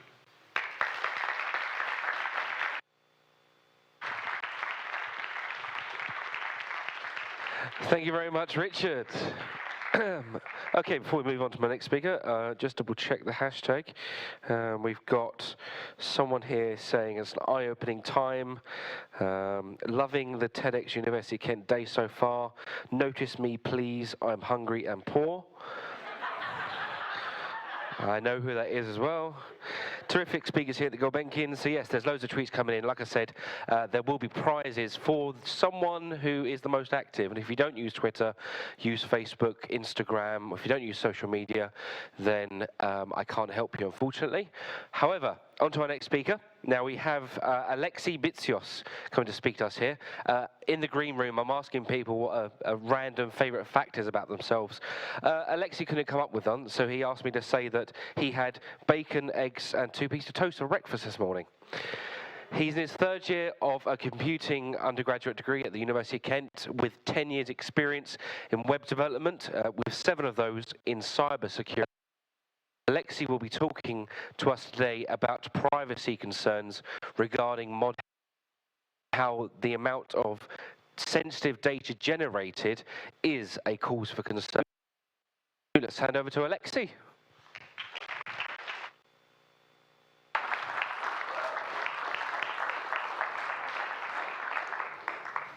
Technology has become an integral part of our daily lives, and yet we still seem to blindly adopt it, seemingly without second thoughts to the potential dangers associated to it.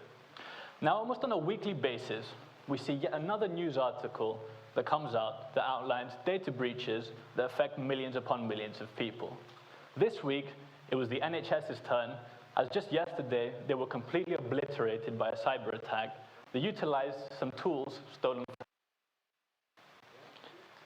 Now, we're rarely told that these potential risks or consequences will directly affect us.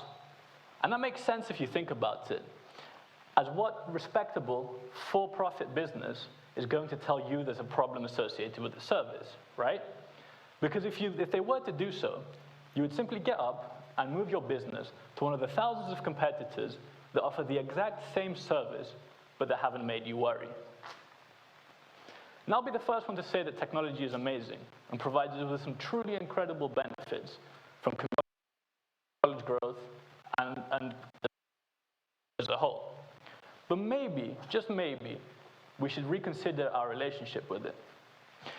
My aim for this talk today is to give you the full picture and give you the other side of the argument that's rarely heard, so that you can leave and make a choice on how you want to interact with these things.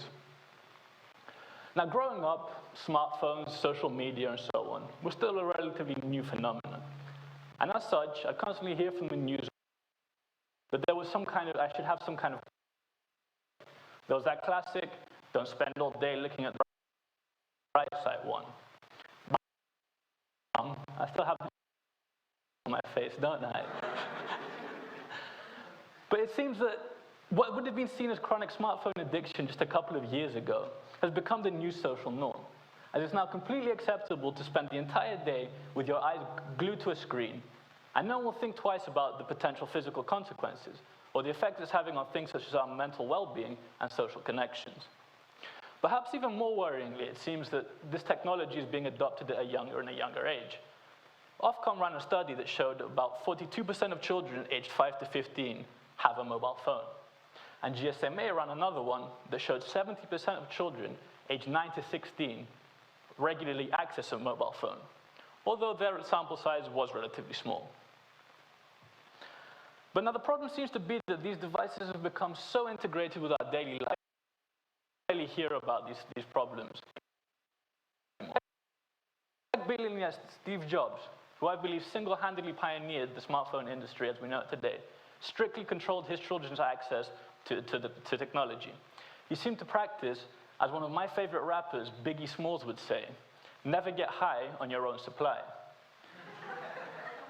If one of tech's biggest names denied his children access to technology he invented, doesn't that tell you something? What effect are these things having on our lives? So before the talk began, the audience was asked if you own a smartphone or not. And I predicted 90% of you would have said yes. And I would have said 100%, but I didn't want to look like too much of a fool if I was completely off. An astonishing 95% of you answered yes, you do indeed own one, which anyone involved in statistics will tell you is incredibly high. Now, smartphones have also aided in the explosion of the popularity of social media services. And they present us, and I personally have friends all across the world, and these services truly help me keep in contact with them, even if it is just a quick message or picture every now and then. But I often find myself being sidetracked and spending far much longer on these services than I initially intended to, inherently doing nothing but scrolling through meaningless junk.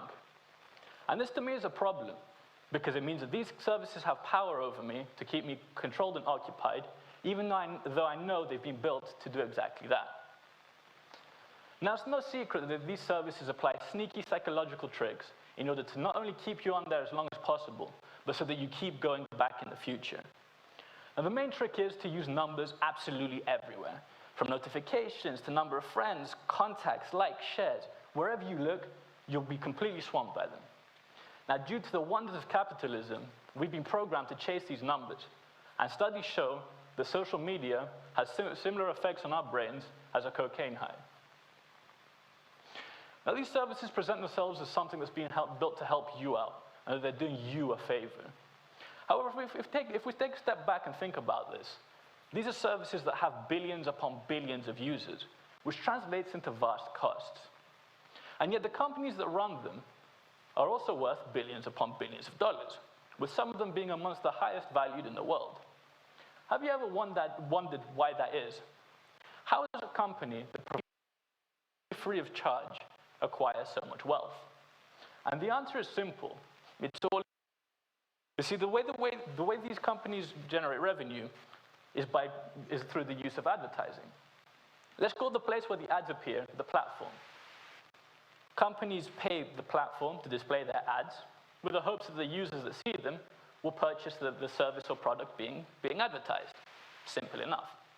However, if you're anything like me, the only reason you've ever clicked on an ad online is because, number one, you've been flat out deceived, or number two, you were trying to close the window and you missed.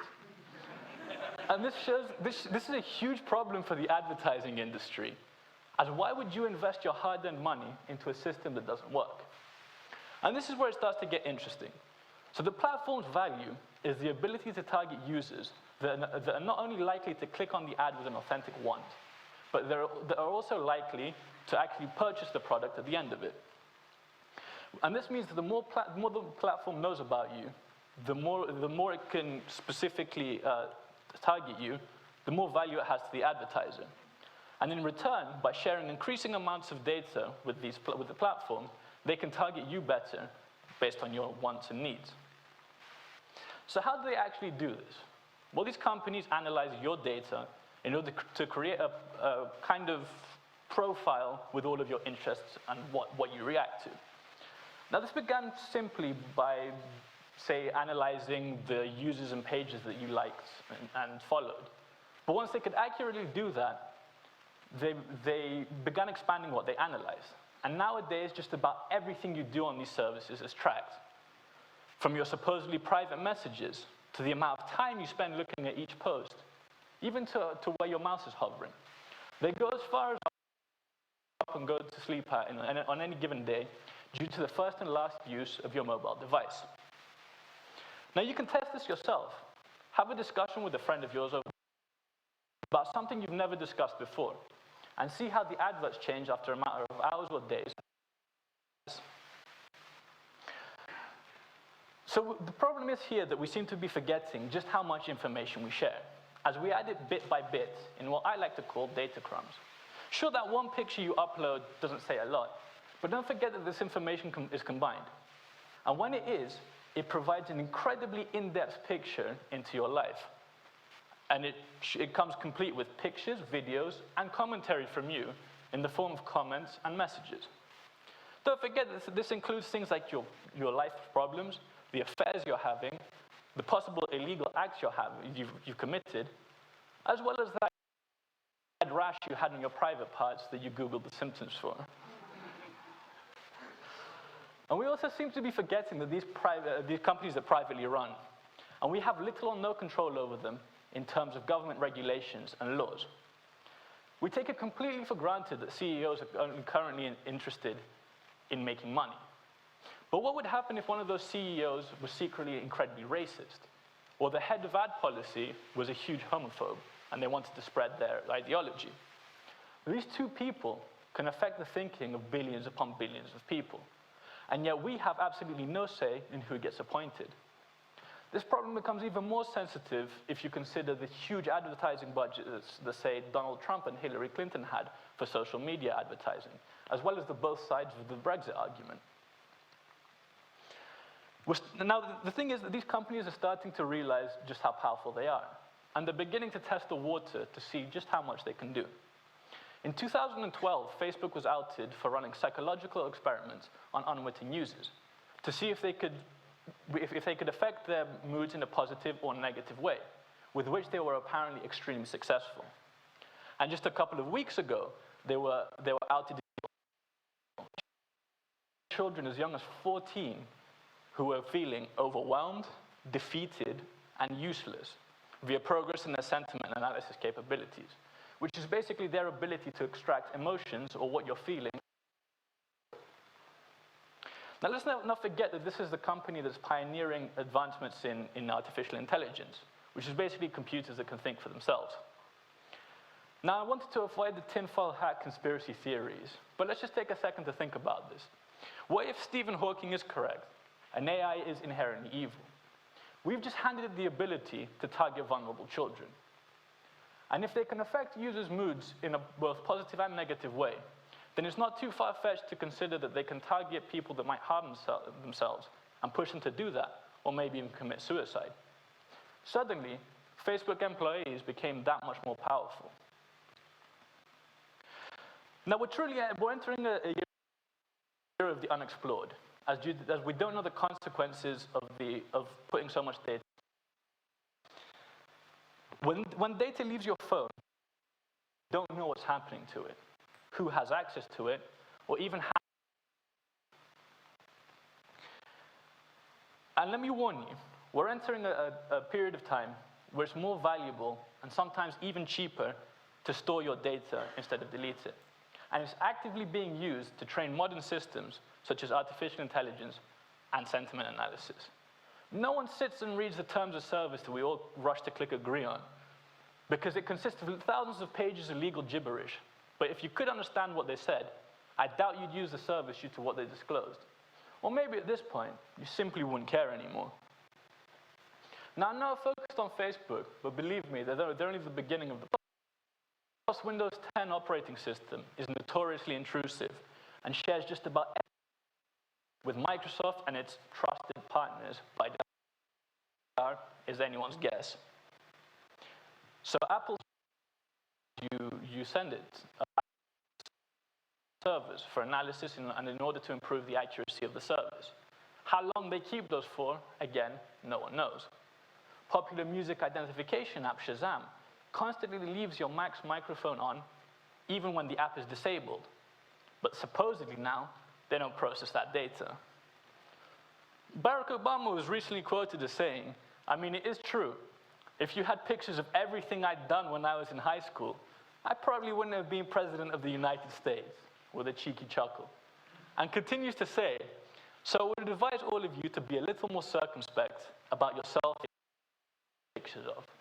If the big man Barry O himself, the father of the modern, is telling you to your private parts and moments, maybe you should listen.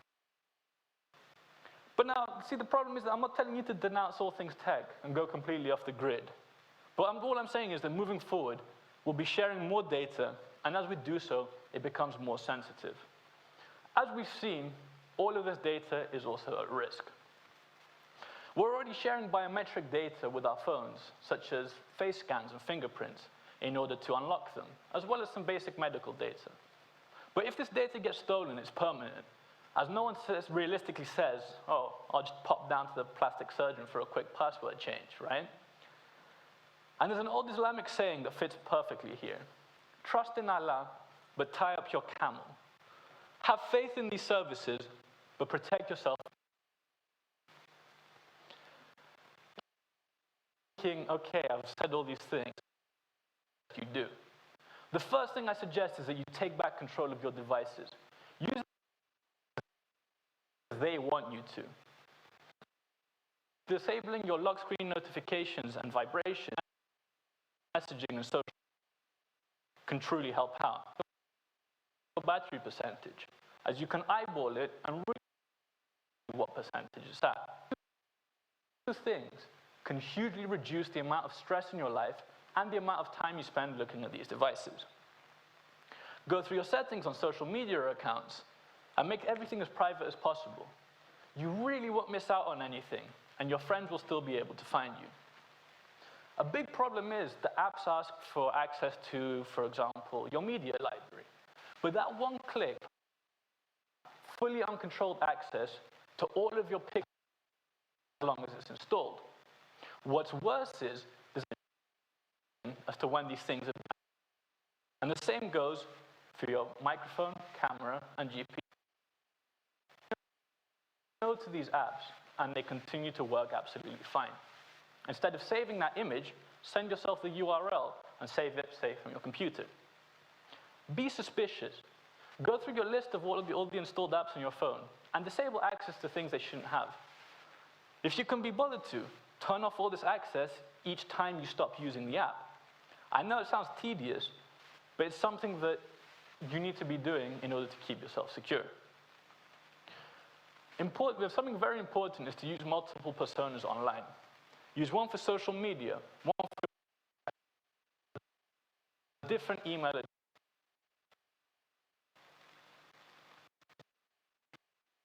Is to allow these companies to track as much data that's going to happen whether you like it or not. Anonymous. Be able to clear your history and restart your browser with these personas, as cookies will to each other. Google provides resources to billions of websites on the internet, and every time you load one of these sites, they know you've been there. So suddenly, visiting all those dodgy sites isn't as funny anymore when it's linked to your professional email address. Download specialized software such as CCleaner to clear all that junk for you. Install ad blockers to hugely reduce the tracking capabilities of these services. And most importantly, don't use your real name, especially in your email address. Transgender people have struggled for years for the right to use alternative names on these services, and now a lot of sites accept pseudonyms. Take advantage of this. But there's a problem here. You have to have some kind of trade-off, as you still have to trust someone, such as your device manufacturer. But what I've proposed here aims to hugely improve your online privacy, as per is not possible. Apply just a couple of the steps that I've proposed to the situation. And if you're sat there feeling horrified and violated, good, I'm glad.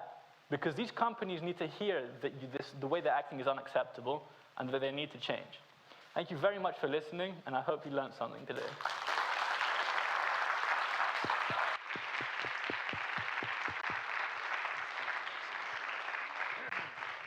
Thank you, Alexi. There's a slight irony in the fact that I've asked everyone to tweet. The fact, please don't hide your privacy settings just for a few more hours, then you can do whatever you want. And definitely I would recommend, because someone, Alexi had said, turning off the percentage indicator on your battery, genuinely do that. I have become so much less stressed now, because I don't care if my phone's on 3% or 10% or 1. If it dies, it dies. I'm so much more less stressed. So, I have seen the hashtag. There's lots of people tweeting, and just like Alexi has said, I actually went onto your profiles and had a little look around. There is one particular photo of someone sitting in the audience, which I don't think they would want me to share, but if you are interested in looking at that photo, there's 4 bottles of vodka surrounding them, and she's just realised who it is. So yeah, take notice of what you put on social media. Now, our next speaker, Tim Maris, is a registered osteopath from Ashford, and I think I need to see him because my back is really hurting standing up here. He had a near-death experience at the age of 10. He said he decided to live. That's his interesting fact for me. He's had 39 years of clinical experience, and his talk today is about how people are past or future thinkers. So, are you a future thinker? Let's find out. Tim Maris, everyone.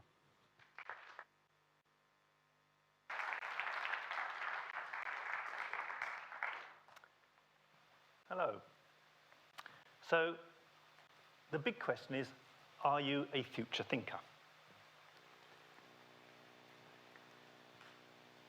Over my years in clinical practice, I've realized that by and large, there's two groups of people.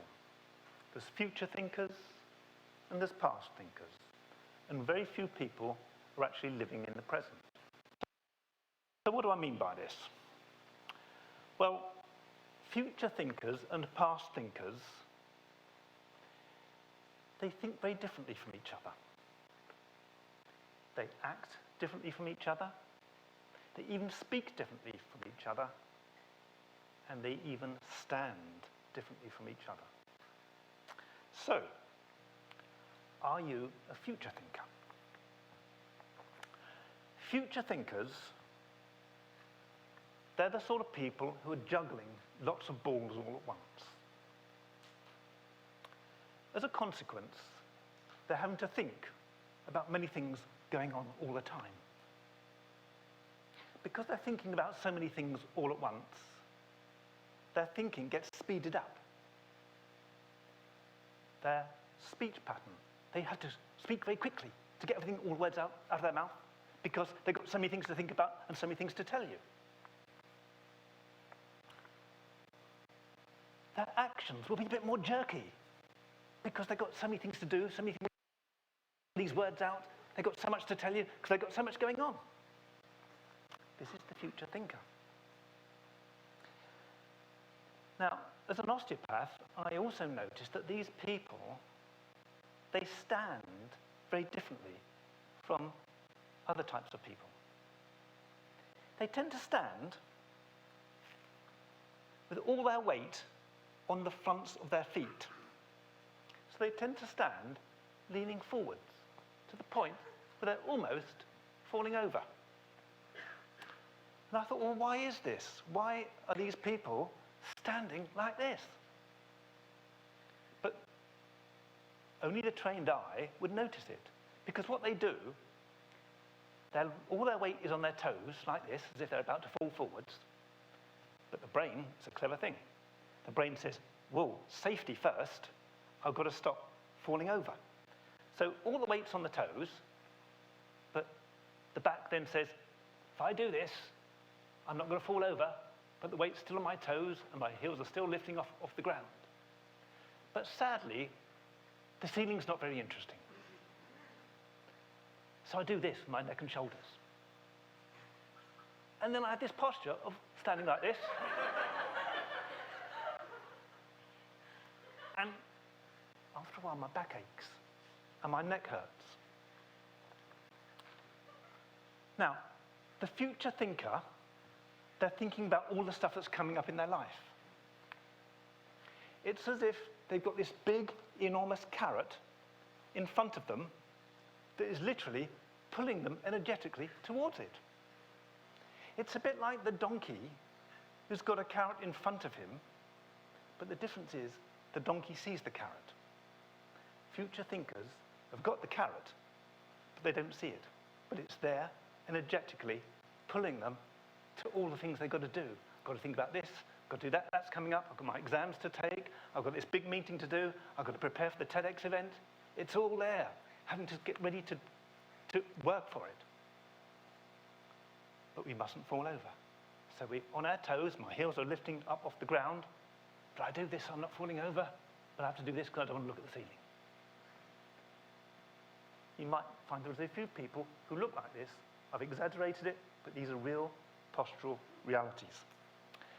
Now, we all know that the future doesn't yet exist. It's a concept. And because the future does not yet exist, it's inherently unstable. There's too many variations for us to calculate of what could happen. Because the speech pattern of a future thinker is what if, what could be, what might be, what should be. They're looking at all the things that are coming up in their life and all the variations and all the variabilities that could possibly happen. Now, because this is inherently unstable, their thinking is lost to some instability, the future, which results in anxiety. Anxiety tendencies, because it's unstable. It's inherently not existing yet. So we have this posture of this carrot that's pulling the future thinker towards it. It's in front of them. They're on their toes. They're about to fall over. The brain says no. And we do that so we don't look at the ceiling. And it's a bit uncomfortable. And people who have this can get long-term back problems and neck problems. But there's the other group of people, the past thinkers. Now, the past thinkers are a very different type of person. The past thinker, he's thinking all about what was, how good life used to be, how it should have been, how it could have been, but it wasn't. For these people, the present is not as good as how it used to be. And so the future, well, forget that. That's got even less chance. Now, where you've got a group of people needing to make decisions, the past thinker is the blocker. That's a bad idea. That won't work. That's a waste of time. Because for these people, any form of change is going to be a waste of time. It's going to be worse. Because for them, the past was the good time, and so now's not as good, and that's got even less chance to be any good. Now, the past thinker, slowly, they also are very monotone. They keep all their voice a little bit, and it's rather boring to listen to them because there's no variation in the way they speak, and you'll probably find as you're listening to me now, it's getting more difficult to concentrate on my voice because it's all very monotone. Their posture, again, is very different to the future thinker because their carrot is behind them. Their carrot is pulling them back onto their heels. My toes, of a posture thinker, off the ground. I'm being pulled backwards to this carrot that's behind me. And the brain says, well, I can't go around my life just walking backwards on my heels. I better stop that. So it does that with my shoulders. I'm still back on my heels. My toes are still lifted up off the ground. But now I'm relatively stable. My neck's aching because I'm not looking at the floor, because I do this with my neck and shoulders. It allows me to look at the floor. But I don't want to look at the floor. I want to look straight ahead, so I have to do this with my neck. And I'm now like this. I'm not going to fall over, but I'm start going to get headache and neck problems and shoulder stiffness. Because the past thinker, for them, the future, no chance. The present, not as good as it was. And these people tend to get depressive tendencies. So we have this carrot behind us as a past thinker. We're on our heels, our toes are almost lifting up off the ground, and we have to hunch our shoulders so we don't fall over. When we're in balance,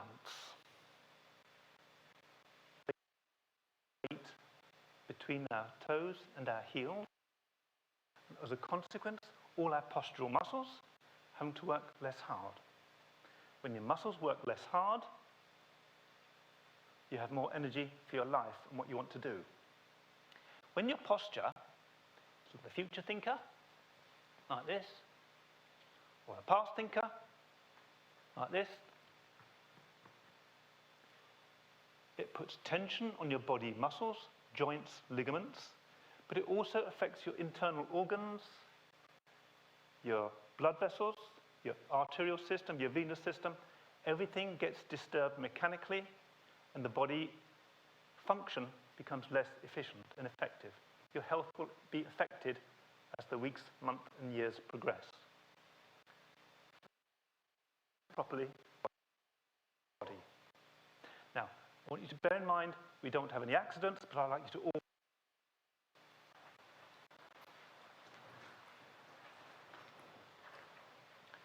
and I want you to be conscious of your feet. Now, any women who are wearing high-heeled shoes, this probably won't work because high heels tend to throw you into the posture of the future thinker. But if you're wearing flats, it'll work. I just want you to notice, have you got more of your body weight on your toes, on your heels, or somewhere in between? Only if your body weight is in the center of your feet are you mentally in the present. A lot of you will be leaning with your weight more on your toes, having to arch your back. And some of you going to be back on your heels, slightly having to round your shoulders so you don't fall over. So the big question for today, are you a future thinker? Thank you.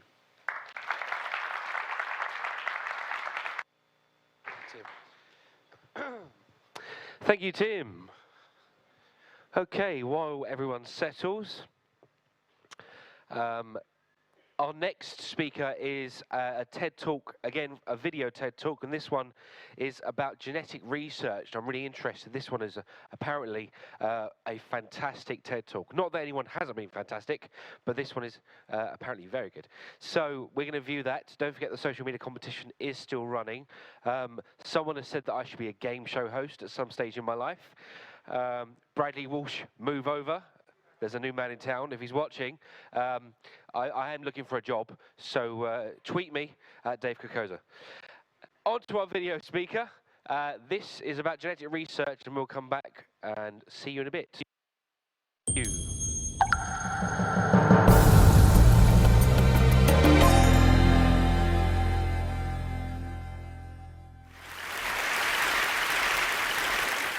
As a little Hawaiian, my mom and auntie always told me stories about Kalaupapa, the Hawaiian leper colony surrounded by the highest sea cliffs in the world, and Father Damien, the Belgian missionary who gave his life for the Hawaiian community. As a young nurse, my aunt trained the nuns caring for the remaining lepers almost 100 years after Father Damien died of leprosy. I remember stories she told about traveling down switchback cliff paths on a mule while my uncle played her favorite hula songs on the ukulele all the way down to Kalaupapa. You see, as a youngster, I was always curious about a few things. First was why a Belgian missionary chose to live in complete isolation in Kalaupapa, knowing he would inevitably contract leprosy from the community of people he sought to help. And secondly, where did the leprosy bacteria come from, and why were Kanaka Maoli, the indigenous people of Hawaii, so susceptible to developing leprosy, or mai pake? This got me curious about what makes us unique as Hawaiians, namely our genetic makeup. But it wasn't until high school through the Human Genome Project that I realized I wasn't alone in trying to connect our unique genetic ancestry to our potential health, wellness, and illness. You see, the $2.7 billion project promised an era of predictive and preventative medicine based on our unique genetic makeup. So to me, it always seemed obvious that in order to achieve this dream, we would need to sequence a diverse cohort of people to obtain the full spectrum of human genetic variation on the planet. That's why, 10 years later, it continues to shock me knowing that 96% of genome studies associating common genetic variation with specific diseases have focused exclusively on individuals of European ancestry. Now, you don't need a PhD to see that that leaves 4% for the rest of diversity. And in my own searching, I've discovered that far less than 1% have actually focused on indigenous communities like myself. So that begs the question, who is the Human Genome Project actually for? Just like we have different colored eyes and hair, we metabolize drugs differently based on the variation in our genomes. So how many of you would be shocked to learn that 95% of clinical trials have also exclusively featured individuals of European ancestry? This bias and systematic lack of engagement of indigenous people in both clinical trials and genome studies is partially the result of a history of distrust. For example, in 1989, researchers from Arizona State University obtained blood samples from Arizona's Havasupai tribe, promising to alleviate the burden of type 2 diabetes that was plaguing their community, only to turn around and use those exact same samples without the Havasupai's consent to to study rates of schizophrenia, inbreeding, and challenge the Havasupai's origin story. When the Havasupai found out, they sued successfully for $700,000, and they banned ASU from conducting research on their reservation. This culminated in a sort of domino effect with local tribes in the Southwest, including the Navajo Nation, one of the largest tribes in the country, putting a moratorium on genetic research. Now, despite this history of distrust, I still believe that indigenous people can benefit from genetic research. And if we don't do something soon, the gap in health disparities is going to continue to widen. Hawaii, for example, has the longest life expectancy on average of any state in the US. Yet Native Hawaiians, like myself, die a full decade before our non-Native counterparts because we have some of the highest rates of type 2 diabetes, obesity, and the number 1 and number 2 killers in the US, cardiovascular disease and cancer. So how do we ensure that the populations of people that need genome sequencing the most are not the last to benefit?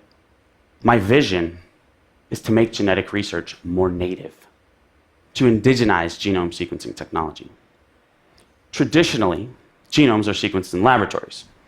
Here's an image of your classic genome sequencer. It's huge. It's the size of a refrigerator.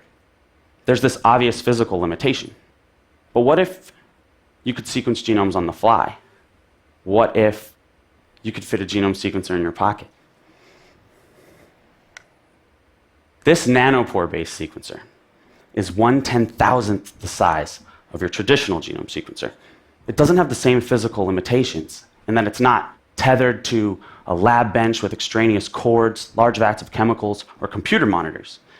It allows us to de-black box genome sequencing technology development in a way that's immersive and collaborative, activating and empowering indigenous communities as citizen scientists. 100 years later in Kalaupapa, we now have the technology to sequence leprosy bacteria in real time using mobile genome sequencers, remote access to the internet, and cloud computation. But only if that's what Hawaiian people want. In our space, on our terms. Indigenomics is about science for the people, by the people. We'll be starting with a tribal consultation resource focused on educating indigenous communities on the potential use and misuse of genetic information. Eventually, we'd like to have our own Indigenomics Research Institute to conduct our own experiments and educate the next generation of indigenous scientists. In the end, indigenous people need to be partners in and not subjects of genetic research. And for those on the outside, just as Father Damien did, the research community needs to immerse itself in indigenous culture or die trying. Mahalo.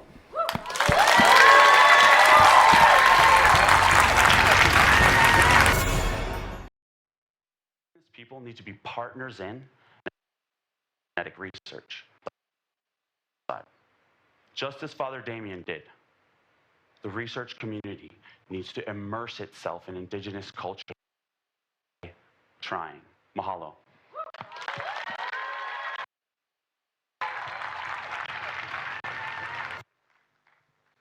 Okay, thank you.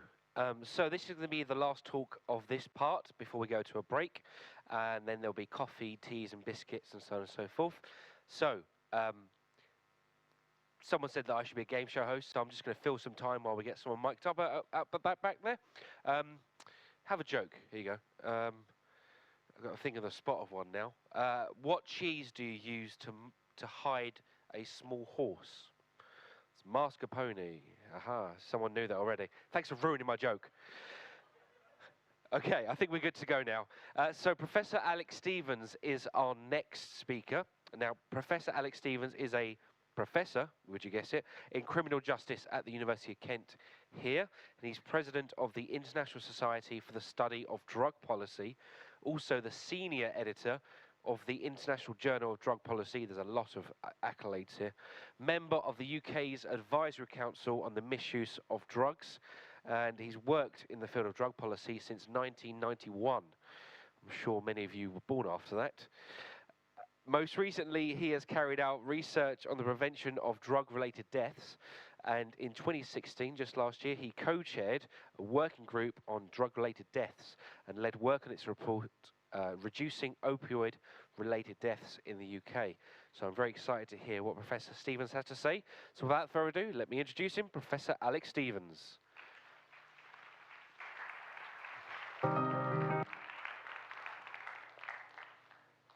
Hello. For more than 20 years, I've been working with and carrying out research with people who've been harmed by drugs. People who've been harmed by their use of drugs, but also people who've been harmed by our attempts to control their use of drugs. And unfortunately, those harms have been rising over that time. For the most recent year that we have records for in the UK, 2015, more than 3,000 people died, deaths that were related to drug misuse, which is the highest figure on record. Now, I'm sure that many of the people in this room and watching online will have thought there must be a better way to do this, and legalization will have crossed their minds as a potential alternative. But what I'm here today to talk about is some of the wrong ways to do legalization, and at least one way we could do it, which I'm going to call progressive legalization. So let's start from the harms that we're currently creating with the current approach of prohibition. We have the harms of criminalization. In the UK, we're giving more than 50,000 people a year a criminal record for simple drug possession. And the UK is by no means the world's most ardent enforcer of the war on drugs. That dishonorable title currently belongs to President Duterte of the Philippines, a leader who's currently engaged in killing thousands of his own people in the name of drug control. The donation of a hugely profitable market to organized crime and criminals who are incentivized levels of violence to control the production and distribution.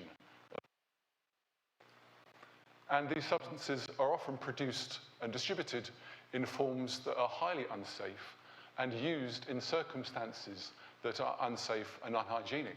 Just here in Canterbury, we've had a spate of deaths in just one public toilet. And we also see deep inequalities in the distribution of these harms associated with use and the harms associated with the control of these substances. So, for example, in England and Wales, if you're black, you're 6 times more likely to be arrested for a drug offence than if you're white, and you're 11 times more likely to be imprisoned for a drug offence if you're black than if you're white, despite there being no solid evidence that black people have higher levels of drug use or drug offending than white people do. So this is the baseline from which we're looking for alternatives. And we're in an exciting period in the history of drug policy, as many alternatives are being developed and tried out in different countries. In Portugal, we have the example of decriminalisation, not just of cannabis, but of the decriminalisation of the possession of all illicit drugs, which was enacted in Portugal in 2001, alongside significant investment in public health initiatives that have seen dramatic reductions in drug-related deaths and HIV infections related to injecting drug use. We also see some quite interesting bottom-up examples of legalisation. So in countries where possession has been decriminalised and people have been allowed to grow small quantities of cannabis plants, some people have pooled their resources, collected their allowance of plants together in cannabis social clubs, and also shared out that harvest. And this is in Spain and in Belgium and in other countries. There are also more state-controlled models of legalization, such as we're now seeing in Uruguay, where it's possible to get a license to grow cannabis. It's also possible to get a license to sell cannabis, but if you want to use cannabis, you need to put yourself on a national register of users. This is quite a statist approach. And as you can imagine, those states in the United States of America, which have legalized cannabis, have done so in a much more free market-oriented way and a much more relatively commercialized way, with people being able to sell cannabis and use cannabis with less restrictions. And I'm rather worried about this model of creating a free market in cannabis and other substances, because there are a lot of unintended consequences that could occur. One of them is that a pretty predictable effect of legalizing the production and sale of currently illicit substances is that we'll see massive reductions in prices. A lot of the price that people currently pay for these substances is the compensation to the dealers and the traffickers for the risks that they're taking, and the increased costs that are placed upon the illicit activity.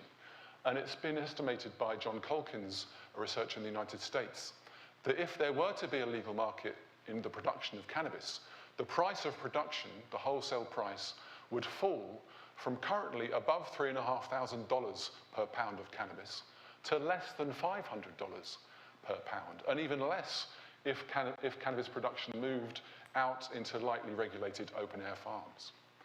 And if we reduce the production price in a competitive market, we're also likely to see massive reductions in the retail price. And we know from other temptation goods, as John Colkins calls them, like alcohol and tobacco, that if you reduce the price, the use increases. Now, use increasing on its own may not be a problem. After all, many people would get pleasure from that. That is the reason why people use these substances, because they find pleasure in them. But we also know that when the consumption of these temptation goods goes up, in general, the harmful aspects of that use go up as well. And that's been proved again and again in the case of alcohol, that when consumption increases in a society, we also see increases in the levels of health harms associated with that use. There's also the danger that we could inadvertently increase use of these substances by children. Now, there's a lot of controversy about the relative harms of the use of cannabis, but it seems that if there are harms of using cannabis, that they are most likely to occur amongst those who start early, before the age of 18. So we no more want people to be using cannabis at a young and sensitive age than want them to be using nicotine, tobacco, and alcohol. And there's also the danger of creating a large industry which would have an incentive to grow and expand the market from whatever source, and also would be given the financial power by which to protect that market. So there are a number of ways in which a legalized drug industry would seek to expand its market. It would do so by advertising and branding. It would do so by price promotions. So we currently see that with alcohol in our supermarkets, where the companies deliberately cut the prices in order to encourage people to buy in bulk. We would see companies using sponsorship opportunities, so sponsoring cultural and sporting events to encourage people to use their brand. And we'd also see product innovation. Now, we're already seeing that in states like Colorado and Washington in America, which have allowed the sale of recreational cannabis.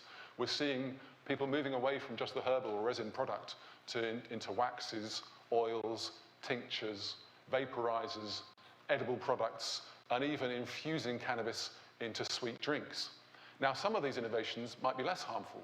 It is probably less harmful, for example, to use cannabis by vaporizing than it is to use it by smoking the raw product. But others are more harmful. We don't want there to be the promotion of cannabis use to children through placing it in sweet drinks in packaging with lots of sugar that's attractive to them. We'd also see this increase, predictably increasing the levels of harms, and it would create a market which had huge amounts of cash and political power to prevent people from reeling it back. And we can look at the example of the alcohol industry, which has used lobbying and the financial power it has, both through donations directly to political parties and also the power to employ lobbyists to influence political decisions. We see them using lawsuits to prevent controls on how they sell and what they sell and at what price. So, for example, the alcohol industry has for years delayed the imposition of a minimum unit price for alcohol in Scotland by a number of lawsuits against the Scottish government.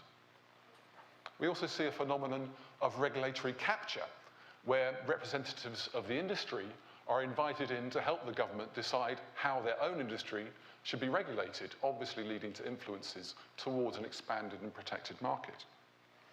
And we also see the possibility that the government might be less willing to control the market if it is sharing the revenue of that market.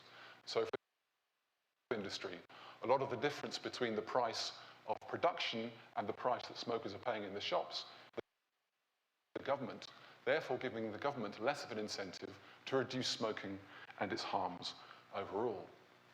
And another danger we see with a commercial market is that the harms of these commercial markets are again focused on the poor.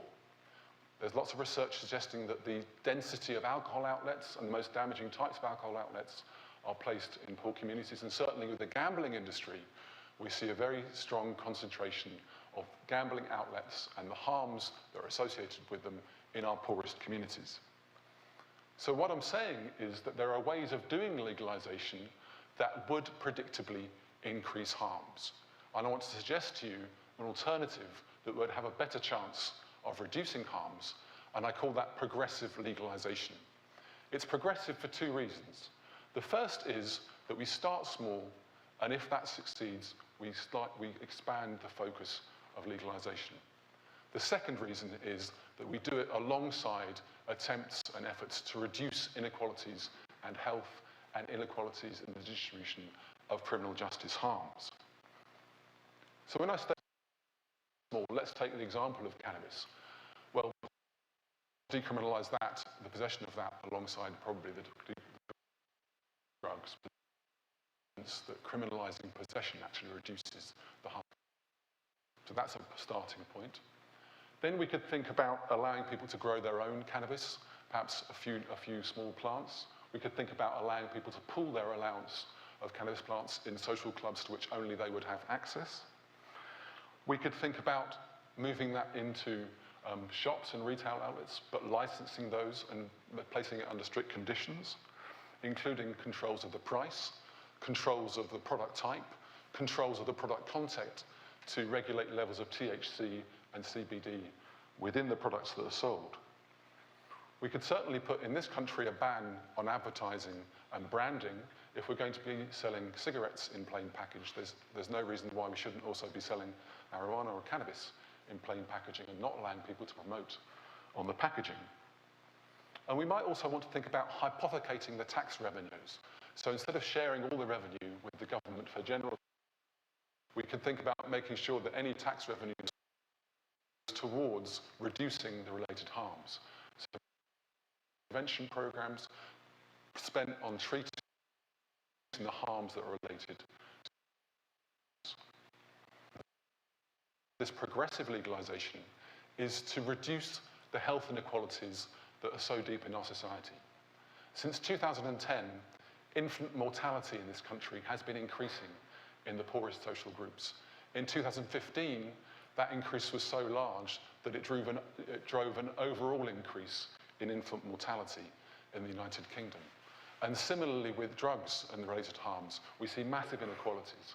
So for example, the rate of drug-related deaths is 5 times higher in the most deprived communities than it is in the least deprived. So any moves we make on the legal front with drugs should be accompanied by society-wide efforts to reduce inequalities in health. And this would involve defending and extending universal health care and defending and extending direct fiscal transfers from the wealthiest to the poorest in our society. So next time you're confronted with a story about drug-related death or a drug-related arrest, I would like you to consider ways that we could you to think about without creating an industry that has an incentive levels of harms, and how we could do this alongside to consider progressive legalization.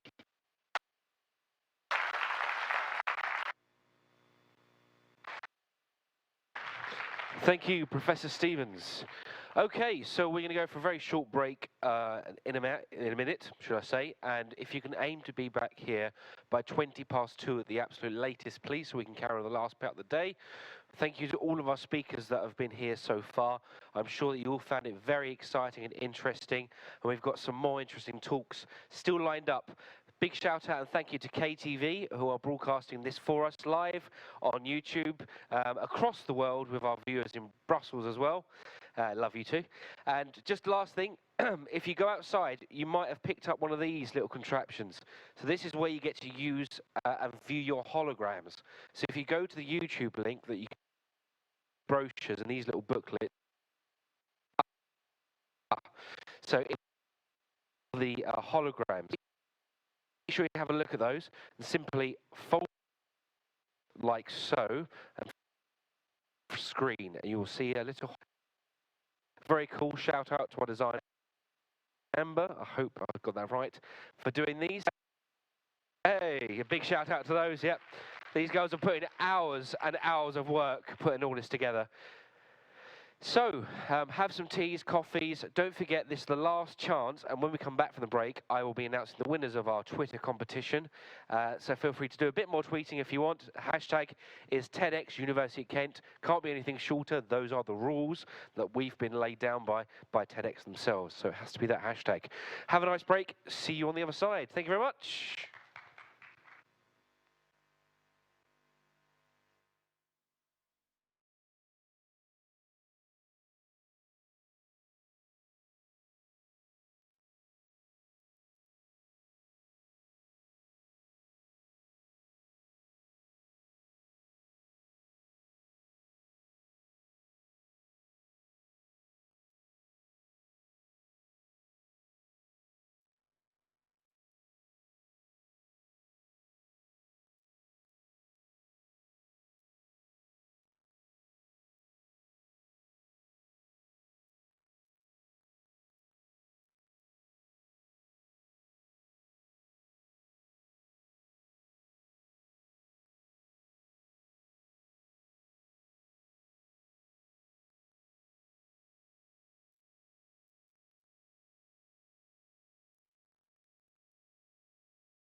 So we are now into the final part of today's conference.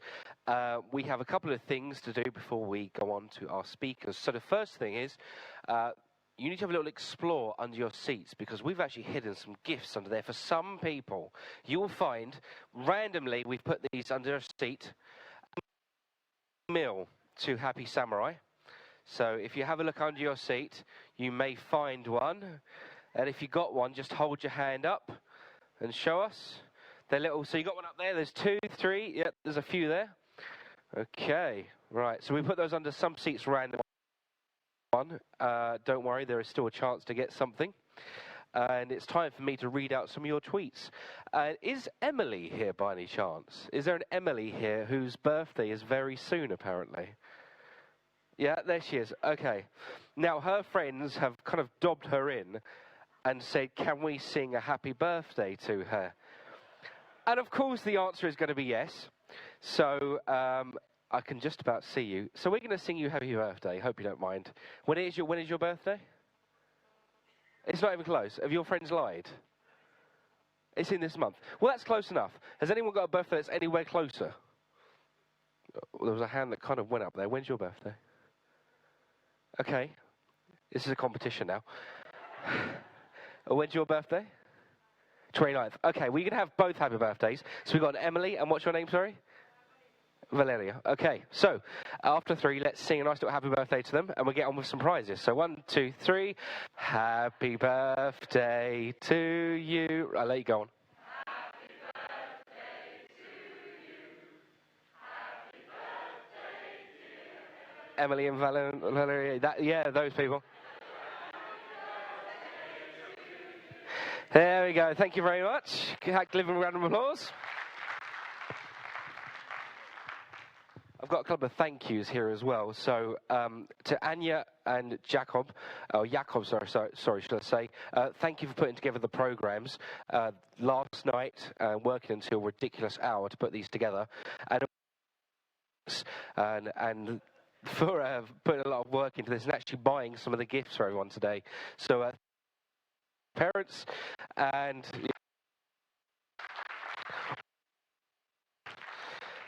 thank you. And Sophia, yeah, we're going to get loads of thanks for her later, don't worry.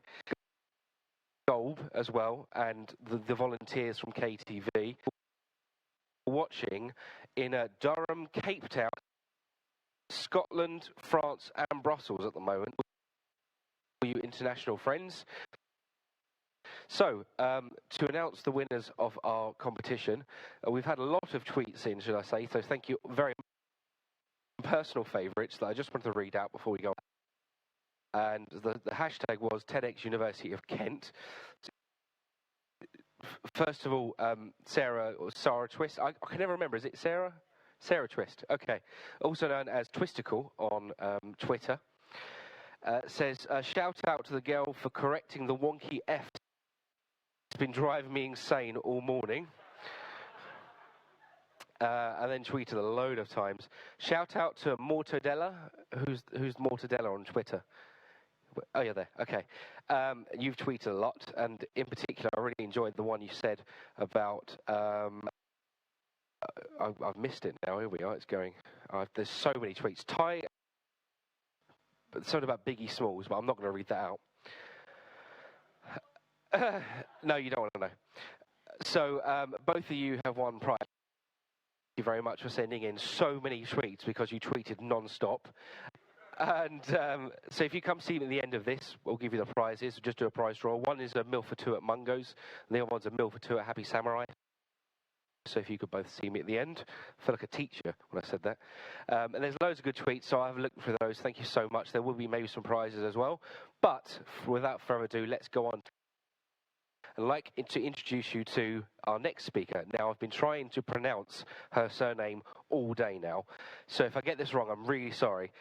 Katrine Lynn Solveig, I think. She's the president of the Creative Writing Society here at the University of Kent, and is also a final year English and American Literature with Creative Writing student. She's the editor-in-chief for the Society's annual anthology and the organizer of the annual Full English Festival. So she probably is very busy all the time. She's going to do a spoken word poem to us about some issues and some experiences. So I'd like to hand over to you, without further ado, to Katrine Sulug.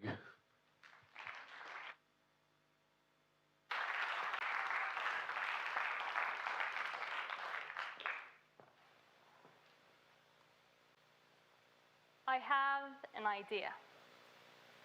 Or rather, I can see an idea fluttering like a butterfly with translucent wings, leaving a luminous trail as it moves through air. But as I reach out, something clicks and it's gone. The faint trail of thought slowly evaporating. The other day, a friend asked what I wanted out of life, and honestly, I don't know what I'm looking for. It's like standing on the seashore with my toes ingrained in sand, counting the particles until I can't see the difference anymore.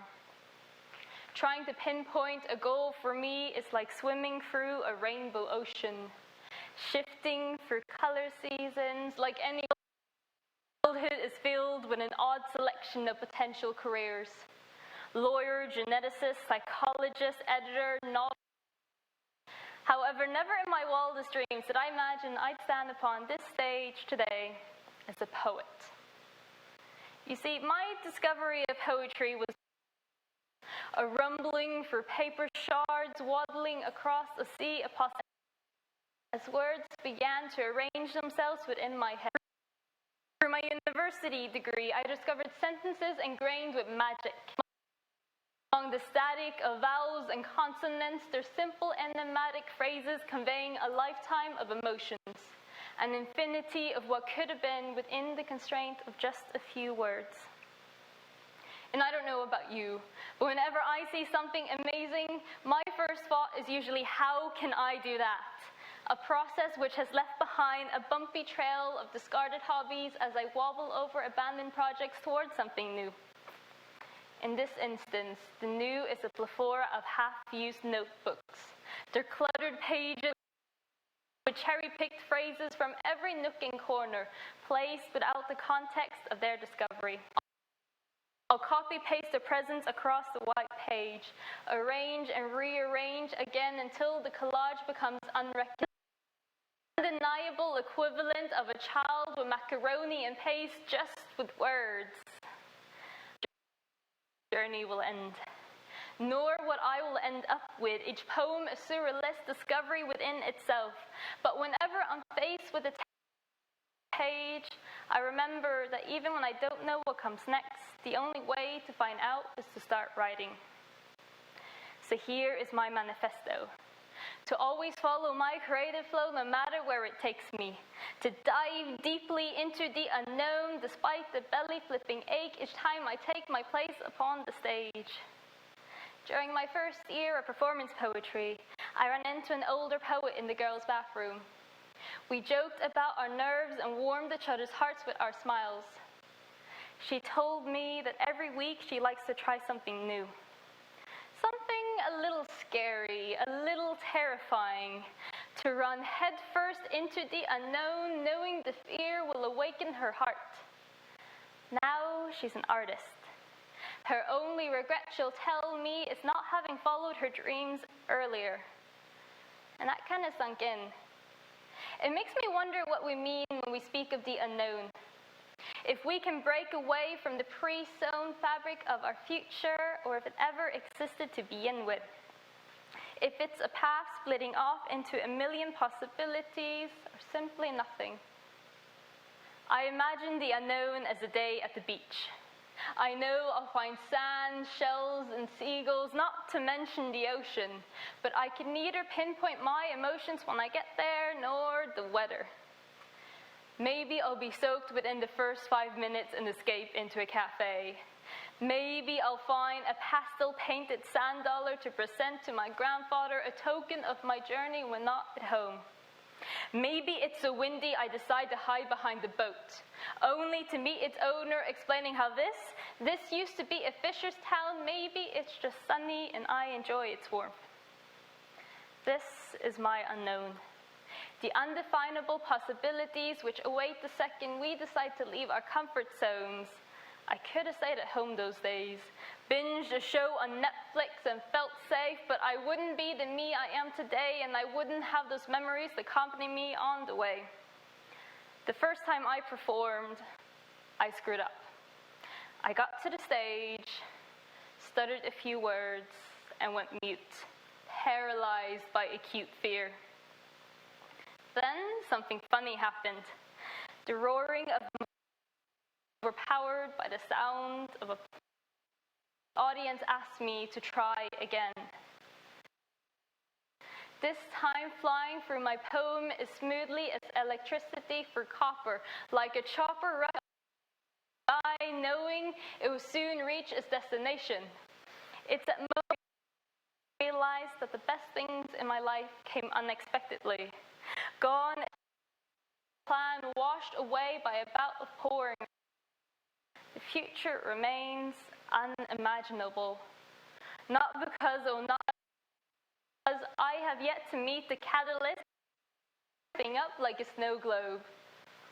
1 + 1 + 1 will sometimes morph and multiply to become 10. Life rarely follows the rules of math, but rather acts like domino bricks.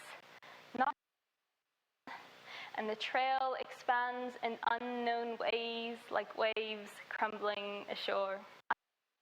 I have an idea, but as I reach out, something clicks on. The faint trail of thought slowly evaporating. A friend asked what I wanted out of life. I don't know, but I like it that way. Instead, I'll dedicate my life to searching for the unknown, to constant discoveries of new passions and pleasantries, treating the ability to change my mind. I'm here to live. CV. They say there is no destination in life, only a journey. So let's take the longest path we can find, explore the untrodden sights we find along the way. Let's waste the daylight laughing, dancing in the rain, because at the end of the day, only our memories will remain. So let's go searching for the unknown, for the best things in life comes unexpectedly. Thank you.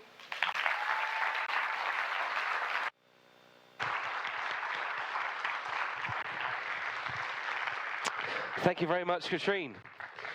I thought I'd just quickly read out a couple more tweets, if you don't mind, before we go on to our video. We've got a talk here from a survivor, or should I say everyone did survive, but someone who was in the Hudson plane crash, and that'll be the next video that we show about their experiences of how that affected them. So some of the tweets I received have been very interesting, and thank you so much for sending those through. There's Christine Davies has said that tie up your camel, there's a gigantic carrot, some metaphorical gems there at TEDxUniversityofKent. And Becky Martin has said, using my device because I want to, not because it told me to. I think that's very... And so much to everyone who's been tweeting in.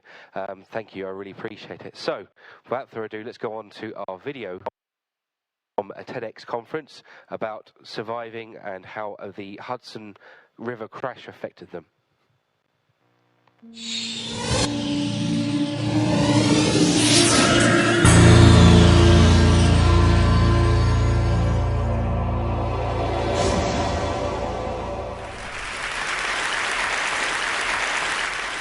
So imagine a big explosion as you climb through 3,000 feet. Imagine a plane full of smoke. Imagine an engine going clack, clack, clack, clack, clack, clack, clack. Sounds scary. Well, I had a unique seat that day. I was sitting in 1D. I was the only one who could talk to the flight attendants. So I looked at them right away, and they said, no problem. We probably hit some birds. The pilot had already turned the plane around, and we weren't that far. You could see Manhattan. 2 minutes later, 3 things happen at the same time. The pilot lines up the plane with the Hudson River. It's usually not the route. He turns off the engines. Now imagine being on a plane with no sound. And then he says 3 words. as unemotional 3 words as I've ever heard. He says, brace for impact. I didn't have to talk to the flight attendant anymore. I could see in her eyes, it was terror. Life was over. And I want to share with you 3 things I learned about myself that day. I learned that it all changes in an instant. We have this bucket list, we have these things we want to do in life, and I thought about all the people I wanted to reach out that I didn't. We are put into a box that we have to follow every single day of our lives because society dictates that that is so. But gender identity is not about your parts, it's about how you feel. Transgender people are those who don't identify with the gender they were assigned at birth. Another thing that categorizes transgender people is the dysphoria that you feel pretty much every single day of your life. Dysphoria is that pain inside you. You know something's not quite right. Whether that's because of the entity you are as a whole, or because of your parts, or just because of the way your mind works. Dysphoria is a pain, and it's something that we suffer from pretty much every day of our lives. Every single transgender person, binary or non-binary, is valid completely. Whether they're having a hormonal transition, whether they are going through surgery, whether they are simply just being an authentic version of themselves. Every single transgender person is valid, and we should never question someone's transition simply because it's not like ours or something we imagined. If you've come across this term before, transgender, or even if you're coming across it for the first time today, you may think that transgender is also a binary, and this is simply not the case. Non-binary is one of the many plethora of ways that we can discuss people being transgender and being outside of that binary of man and woman. The spectrum incorporates so many different identities. Sometimes they exist outside of gender completely. A lot of non-binary people will also use pronouns that are different from men and women. Men and women tend to use he and she as their pronouns to describe themselves, whereas non-binary people often use the term they. Now, I know that a lot of you will probably think that they is a collective term for a group of people, and therefore grammatically it's incorrect to use it for a singular person. We're trying to incorporate it into our language the same way we incorporate words from different languages. It's something that we can do, and that if we push for, we can start to understand.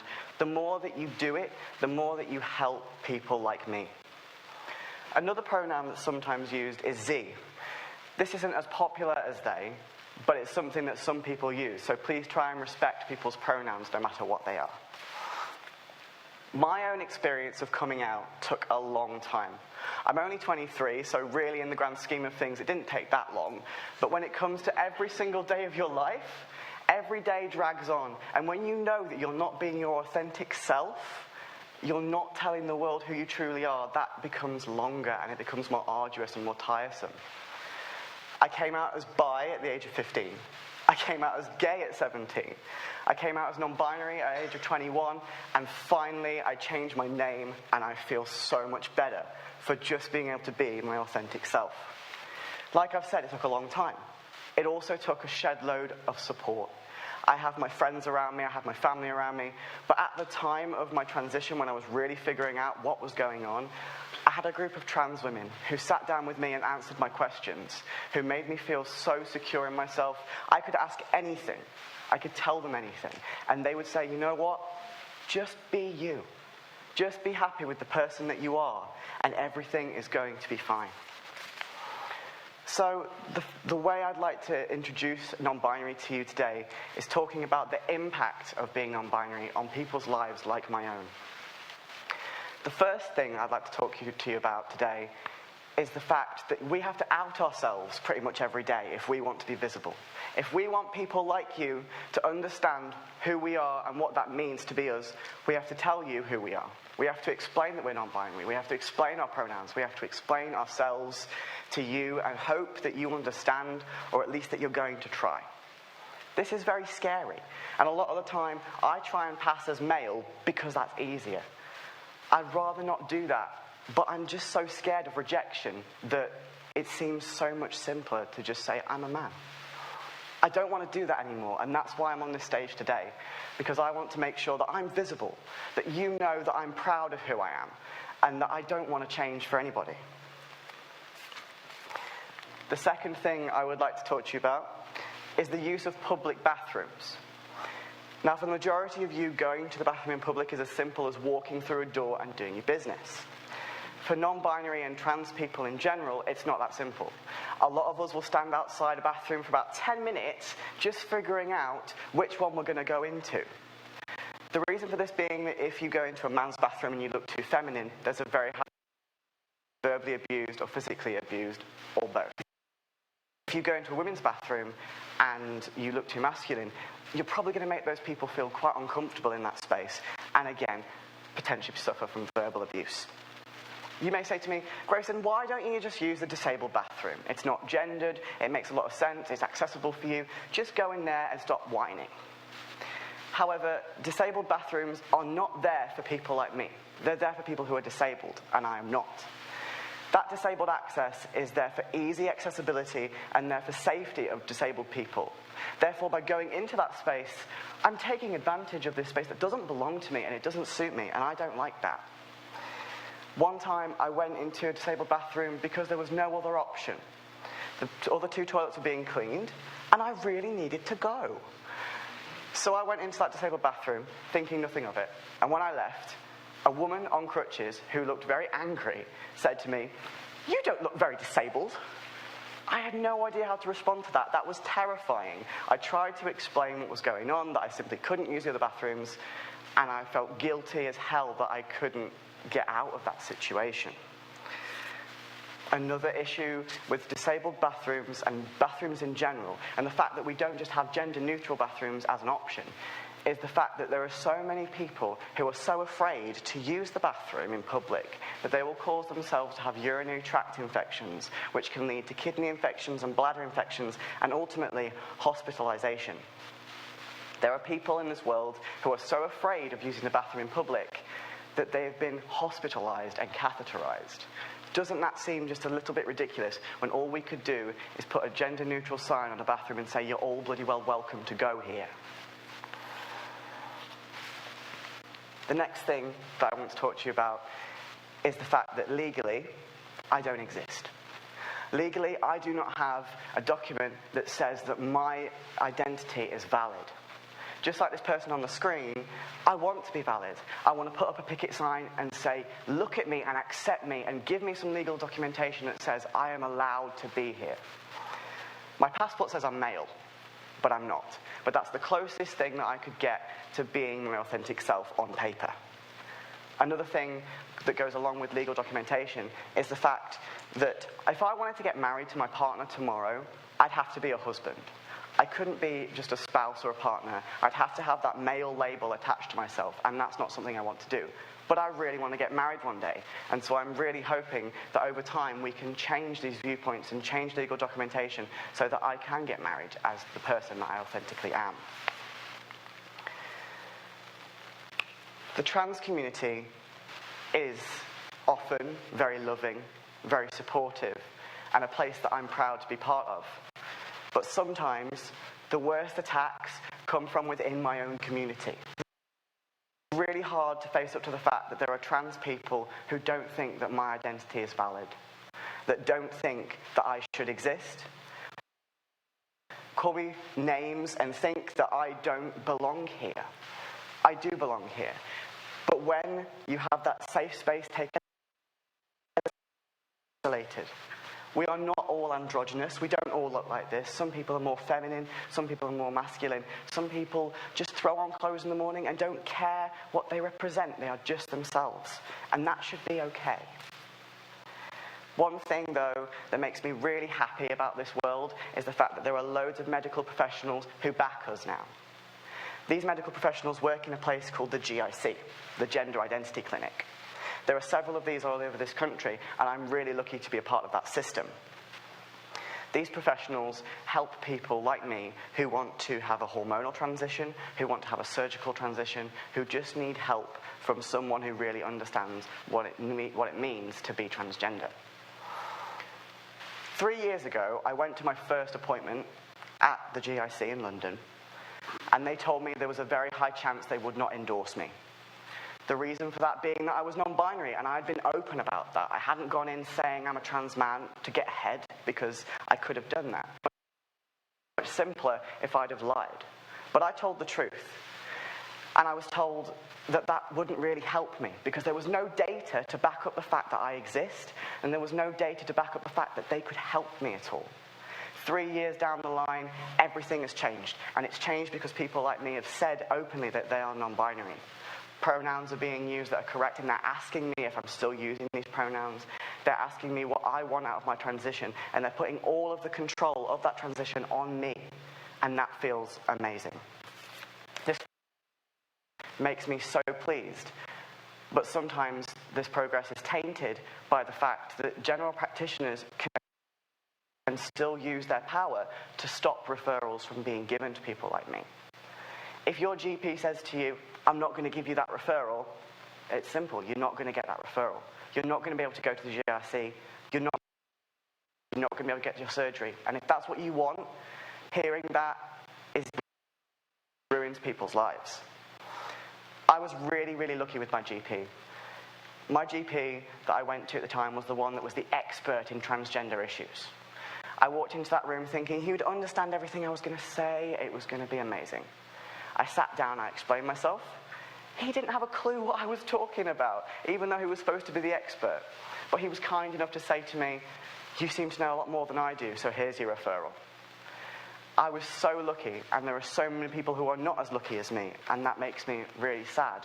I feel like the more awareness we have, and the more training there are for GPs, and more people going into the GICs to work for people like me, to help people like me, provide a service that we need, that's going to be a big benefit to our lives.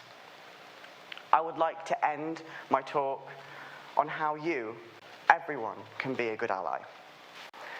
The first thing that you can do is use people's pronouns. Ask about their pronouns. If you don't know what pronouns people use, just ask. There is a small percentage of people that might be offended by that, but the majority of us want you to know so you can get it right.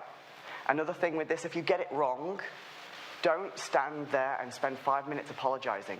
Just say it once and move on. The next time you get it right, we'll be so happy.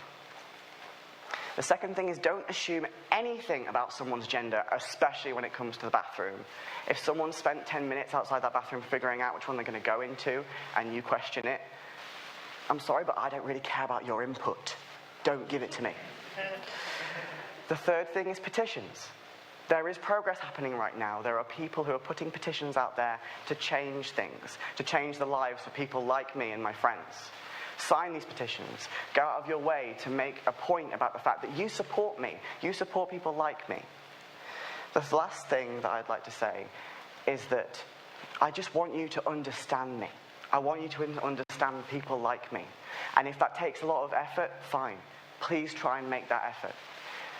There are lots of LGBTQI+ people who are homeless right now, and especially the youth.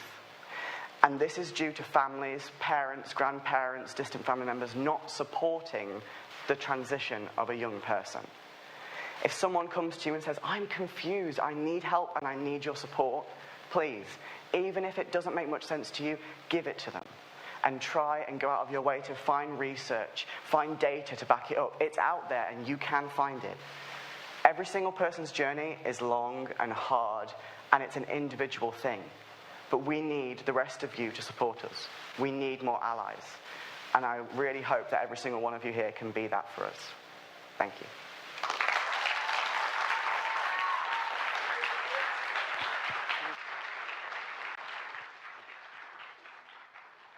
Thank you so much, Grace, and that was a very inspiring talk, and I'm sure you agree with me. I just have to commend Grayson for coming out and being so honest about their experiences, because it is very difficult, and I have a lot of non-binary friends, actually, and I know their experiences of being able to transition into what they believe they actually, or they know that they are, is very difficult. So, yeah, just I'm really impressed with that. Okay, we have a small technical difficulty with.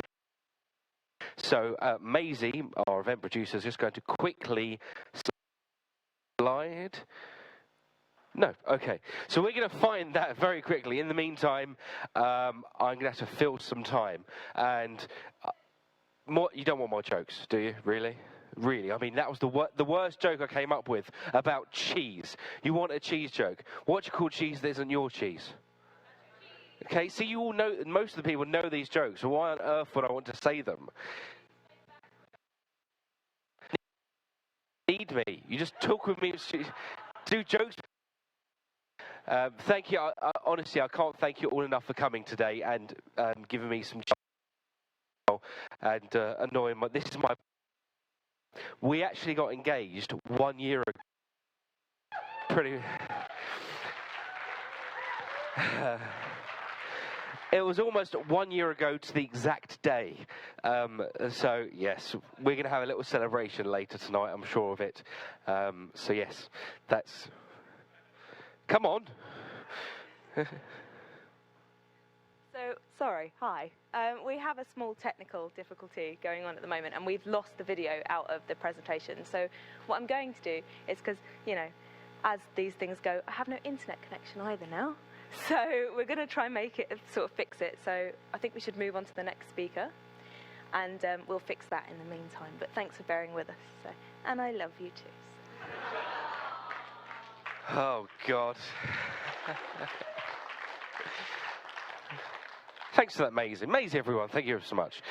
So our next speaker, Edouard Jacquemin's experiences of travelling with no. How and why? You're probably thinking, why on earth would someone want to travel with no money? Ask Edouard himself. So without further ado, Edouard Jacquemin, everyone.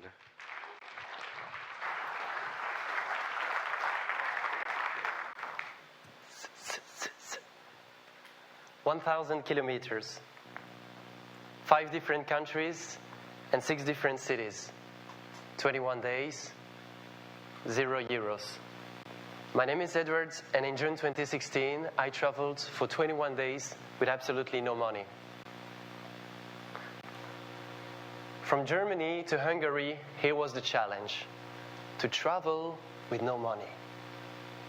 So I emptied my wallet before leaving home, and I hit the road. And to toughen up the challenge a bit, I committed to not use internet. So I couldn't use websites like Couchsurfing or Helpix that allows you to find accommodation or a host for free.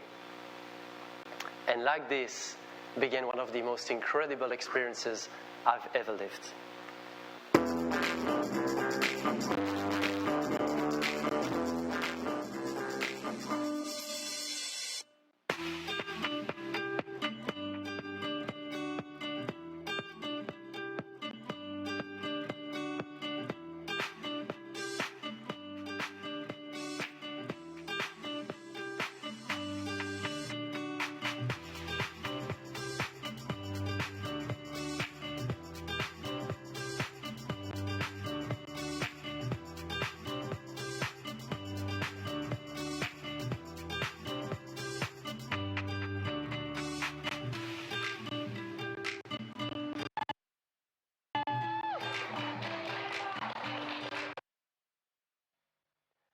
When I came back, everybody asked me the same question.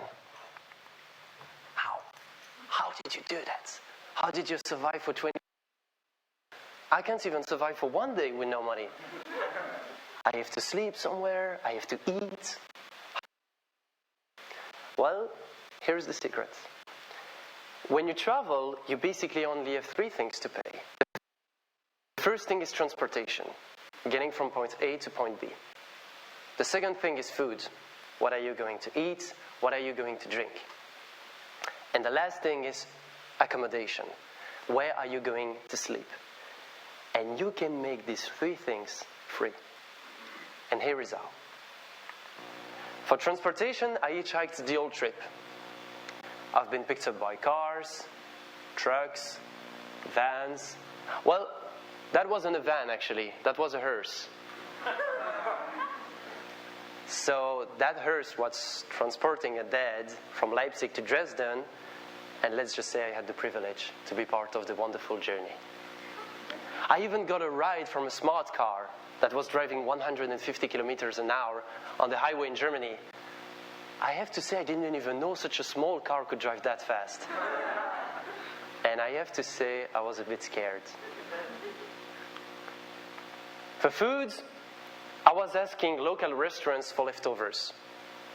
So I would just run into a restaurant and say, hey, my name is Edward, I'm 33 years old, I'm from Belgium, and I'm doing a travel experiment. I try to travel with no money. So if you have anything that is not good anymore, that you plan to throw, and that you could give it to me, I'd be happy.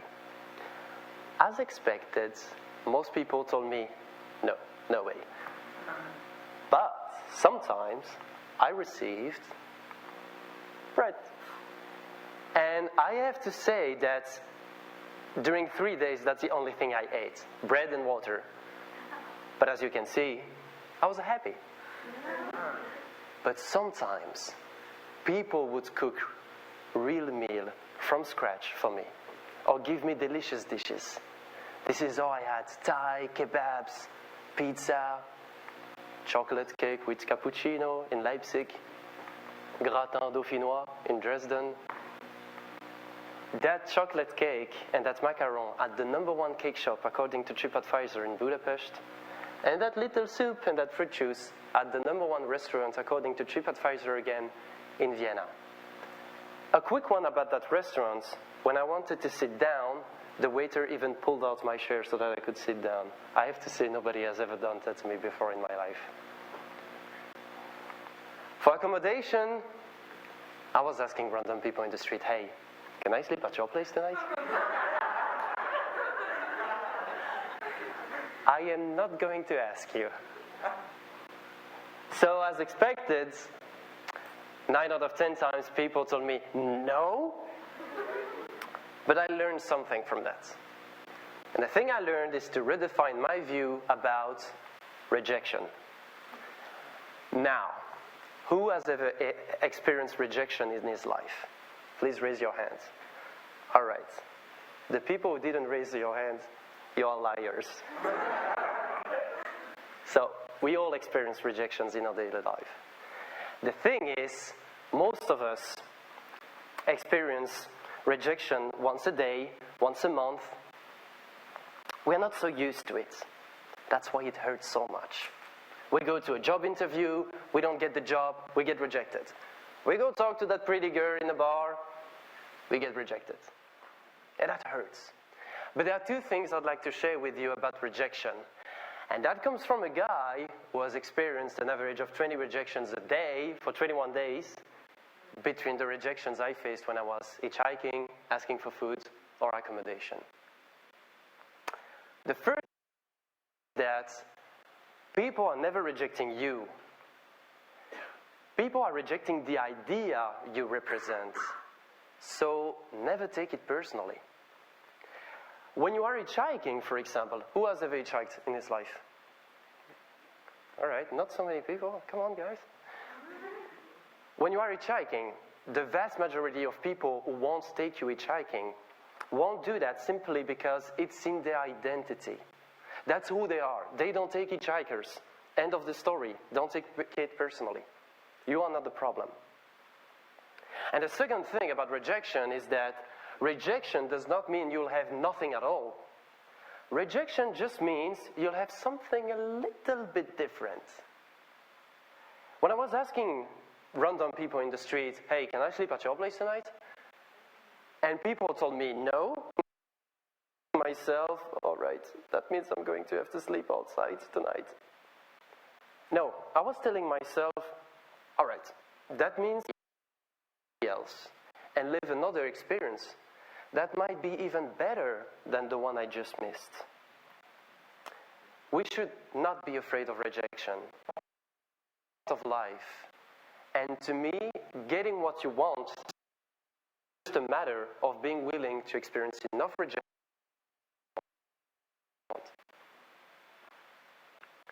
And in the end, I didn't sleep a single night outside.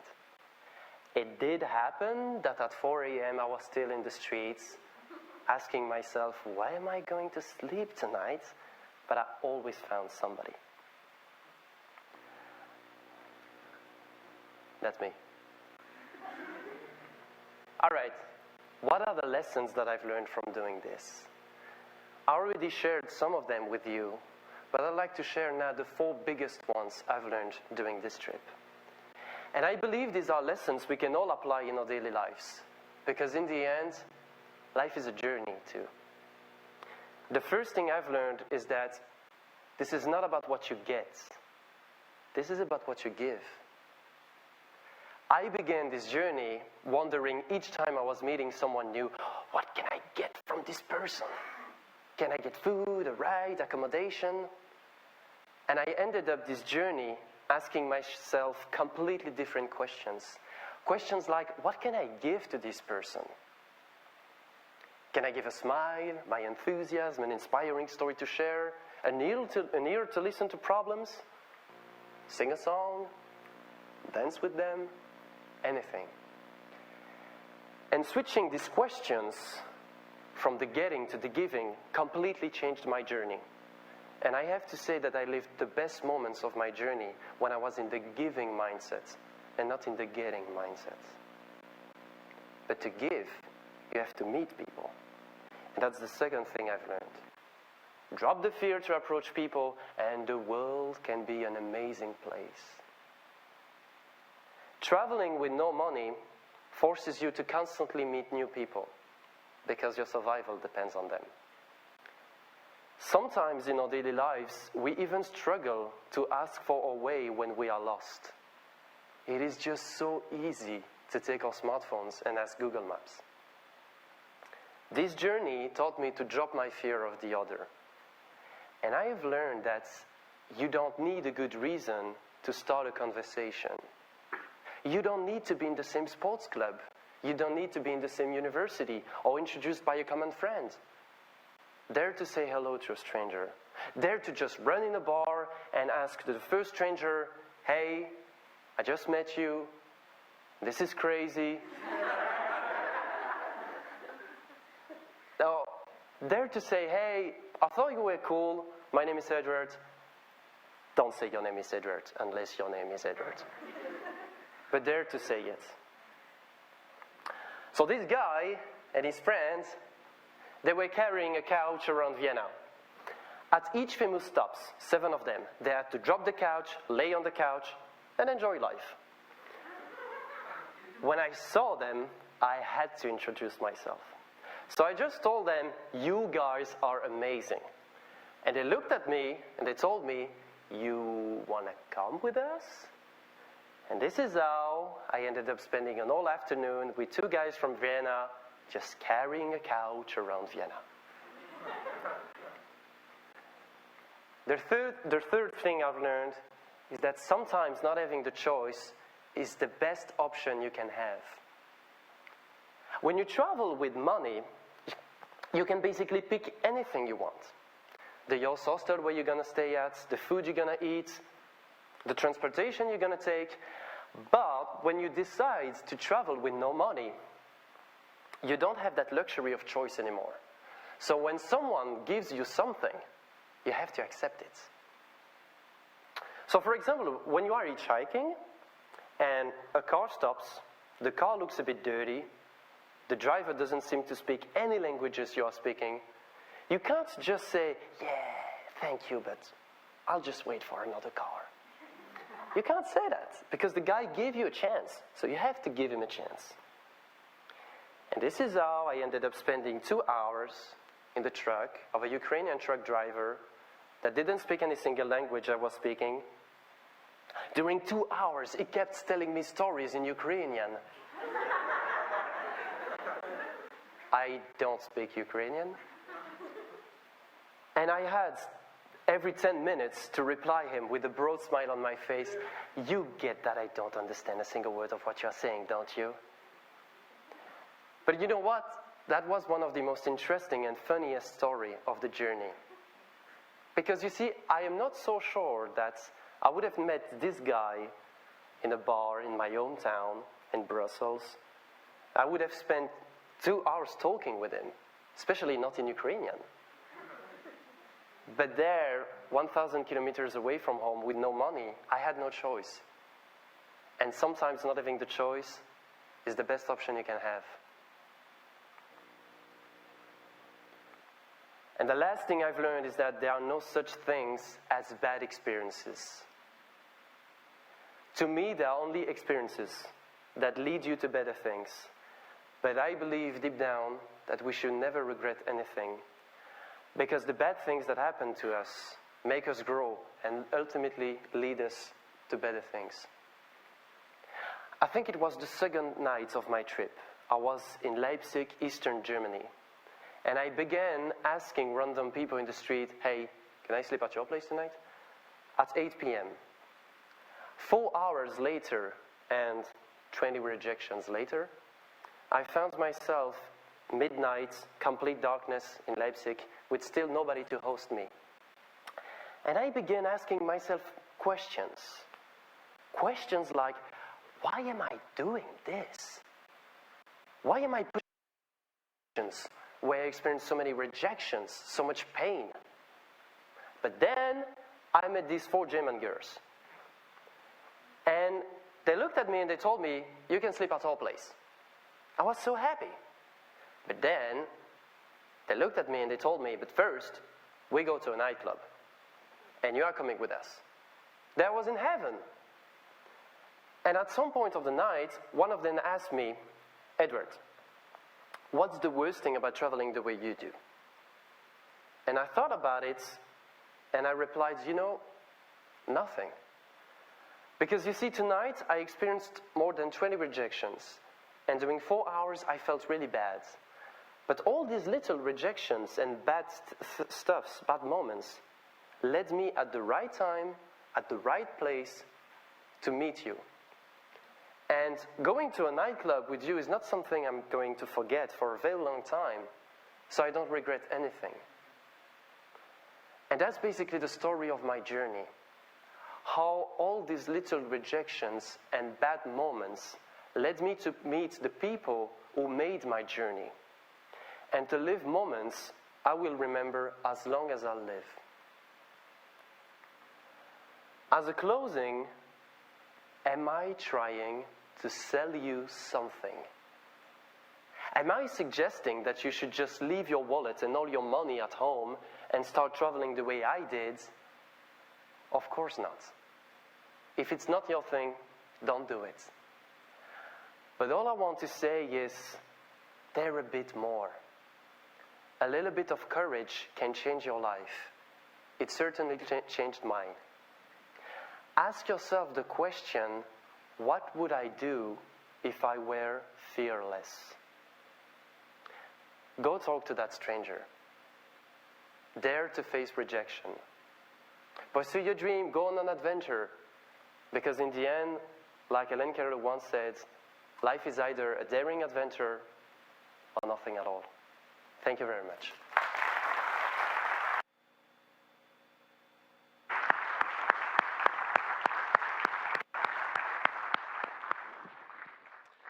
Thank you very much, Edouard. Now,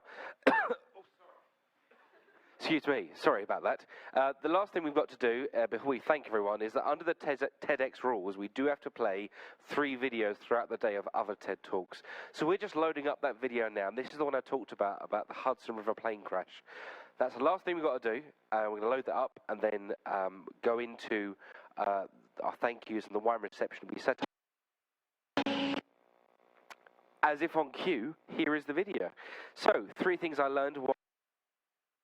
This is the last video of the TED Talk.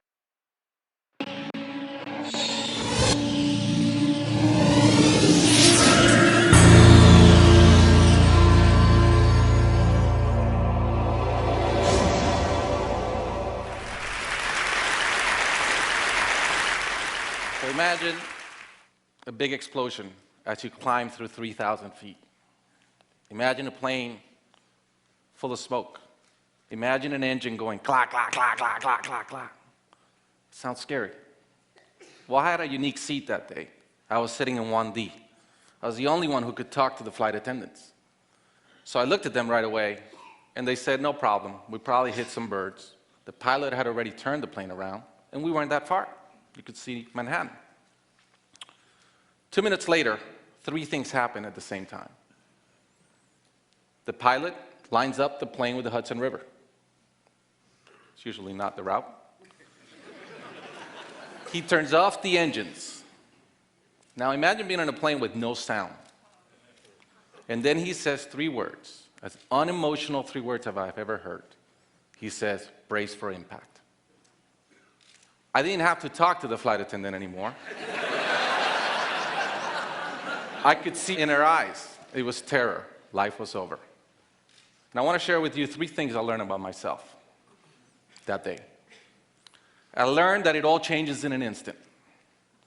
We have this bucket list, we have these things we want to do in life, and I thought about all the people I wanted to reach out that I didn't, all the fences I wanted to mend, all the experiences I wanted to have and I never did. As I thought about that, later on I came up with a saying, which is, I collect bad wines. Because if the wine is ready and the person is there, I'm opening it. I no longer want to postpone anything in life. And that urgency, that purpose has really changed my life. The second thing I learned that day, and this is as we clear the George Washington Bridge, which was by not a lot, I thought about, wow, I really feel one real regret. I've lived a good life. In my own humanity and mistakes, I've tried to get better at everything I've tried. But in my humanity, I also allow my ego to get in. And I regretted the time I wasted in things that did not matter with people that matter. And I thought about my relationship with my wife, with my friends, with people. And after, as I reflected on that, I decided to eliminate negative energy from my life. It's not perfect. It's a lot better. I've not had a fight with my wife in 2 years. It feels great. I'm no longer trying to be right. I choose to be happy. The third thing I learned, and this is as your mental clock starts going 15, 14, 13, you can see the water coming. I'm saying, please blow up. Right? I don't want this thing to break in 20 pieces like you've seen in those documentaries. And as we're coming down, I had a sense of, wow, dying is not scary. It's almost like we've been preparing for it our whole lives. But it was very sad. I didn't want to go. I love my life. And that sadness really framed in one thought, which is, I only wish for one thing. I only wish I could see my kids grow up. About a month later, I was in a performance by my daughter, first grader, not much artistic talent, yet. And I'm bawling, I'm crying like a little kid. And it made all the sense in the world to me. I realized at that point, by connecting those 2 dots, that the only thing that matters in my life is being a great dad. Above all, the only goal I have in life is to be a good dad. I was given the gift of a miracle of not dying that day. I was given another gift, which was to be able to see into the future and come back and live differently. I challenge you guys that are flying today. Imagine the same thing happens on your plane, and please don't. But imagine, and how would you change? What would you get done that you're waiting to get done because you think you'll be here forever? How would you change your relationships and the negative energy in them? And more than anything, are you being the best parent you can? Thank you.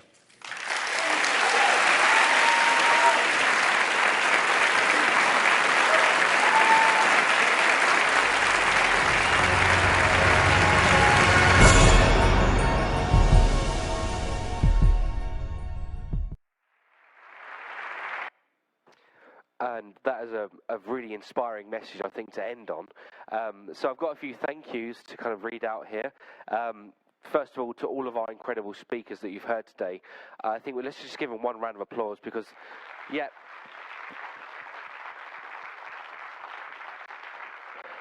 Thank you so much to every single one. And these talks will be available online at the University of Kent TEDx website or on YouTube, so please do check those. And yes, you can reference them in an exam that someone wanted to know earlier. The Sheriff of Canterbury and her escort, thank you for those coming, Councillor Rosemary Doyle, the Kent Opportunity Fund here at the university for funding some of this. The University of Kent Teach First for the goodie bags, the Beanie Museum in Canterbury, Star Travel, KTV, thank you so much to the Gulbenkian Happy Samurai for donating those meals, and to Mungo's, and to Sita Mobile UK, Vodafone, thank you so much as well for all your help and your support.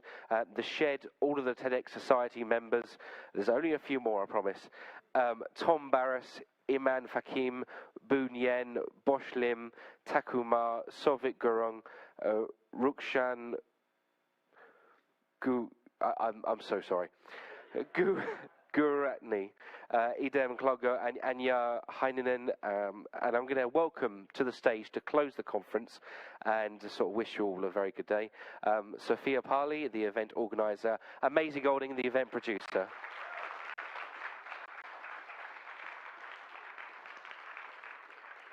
We made it.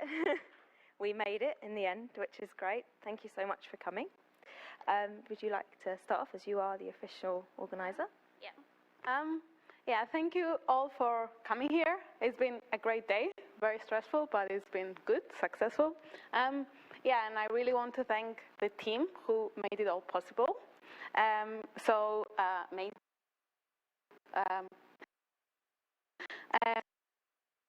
Amber for doing all the amazing craft event managers, and also Maureen for. And also I would like to thank the head of who also helped select the speakers, for volunteer coordinator, and also Lucius and Tasha for dealing with Danielle for doing all of the text a lot today, Isra for training all our TED Society camera people, and also taking care of stuff. Being our cool designer. And I would like to thank our amazing social media, very good Noel. So yeah, for making this possible.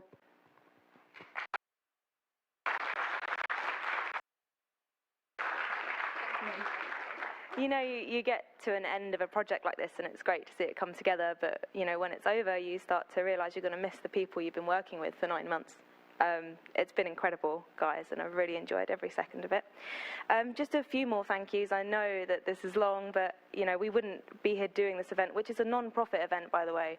Every bit of time is volunteered, every bit of money is funded and sponsored, so we do appreciate it. So we just want to show our thanks.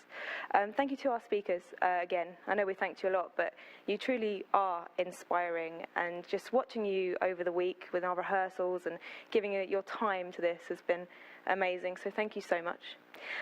Thank you to all our sponsors. Thank you to Kent University. Thank you to the Gulbenkian, who are here from 8 o'clock this morning with us and taking all the instructions we had to give and throw at them. So our tech team are up in the box. Thank you very much.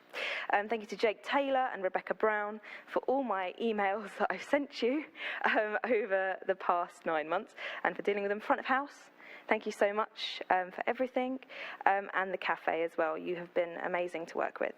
To the KTV team, you made our link to Brussels possible and have made us, you know, international today. So thank you so much. We really appreciate it. Being, you know, interlinked with other campuses was something we really wanted to achieve in this project, and you help us do that. So thank you so much. I'm going to read your names out now. So to Annie Pilnick, Mark Simonite, Adam Dugan, Eleanor Moresi, Eddie Thomas, Chloe Burke, James Stokel, and Titus Franson, thank you so much. Thank you so much to the Kent Union TEDx volunteers and Tom Barras for all your support. Thank you to our photographers, Nor Franson and Michael Pally, our entire team, as I said earlier.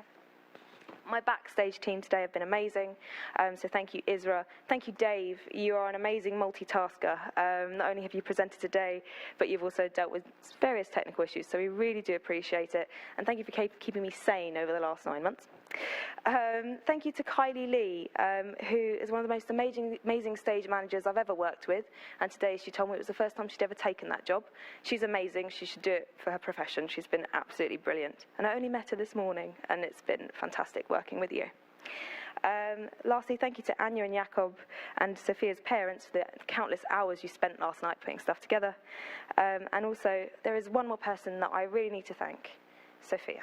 Thank you so much for everything. This girl has had her final project to do this year, which, by the way, is on BBC Three's website right now and is amazing. It's all about, mental health, and it's absolutely brilliant. So check that out because she's absolutely amazingly talented. And 9 months ago, she came to me and she went, "Maisie, shall we do this?" And I was like, "Yeah, okay." But I just didn't expect to see how amazing you are to work with, and I'm going to miss that every single day. So I have something for you from me and the team. So Isra, if you could. So these are to say thank you, and we really appreciate it. So.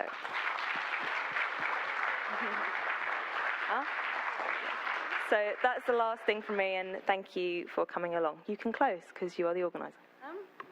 Yeah. Okay. Yeah, before I would take a picture, I forgot the most important thanks to my parents who traveled from Cyprus here today to help. I was finishing also my degree, so they've been really supportive, and I would like to thank them. And also, we forgot to thank ETA, so the School of Engineering and Digital Arts, for providing us with equipment, and a lot of the people in our team are from there, and also the School of Music and Fine Arts for helping us with this, not for helping us, with providing us with the material for the letters. So, yeah, but it's been amazing. I loved working with Maisie. She has been really supportive and helped me with all my freaks out. So, yeah, it's been an amazing day, and thanks to everyone. So, yeah.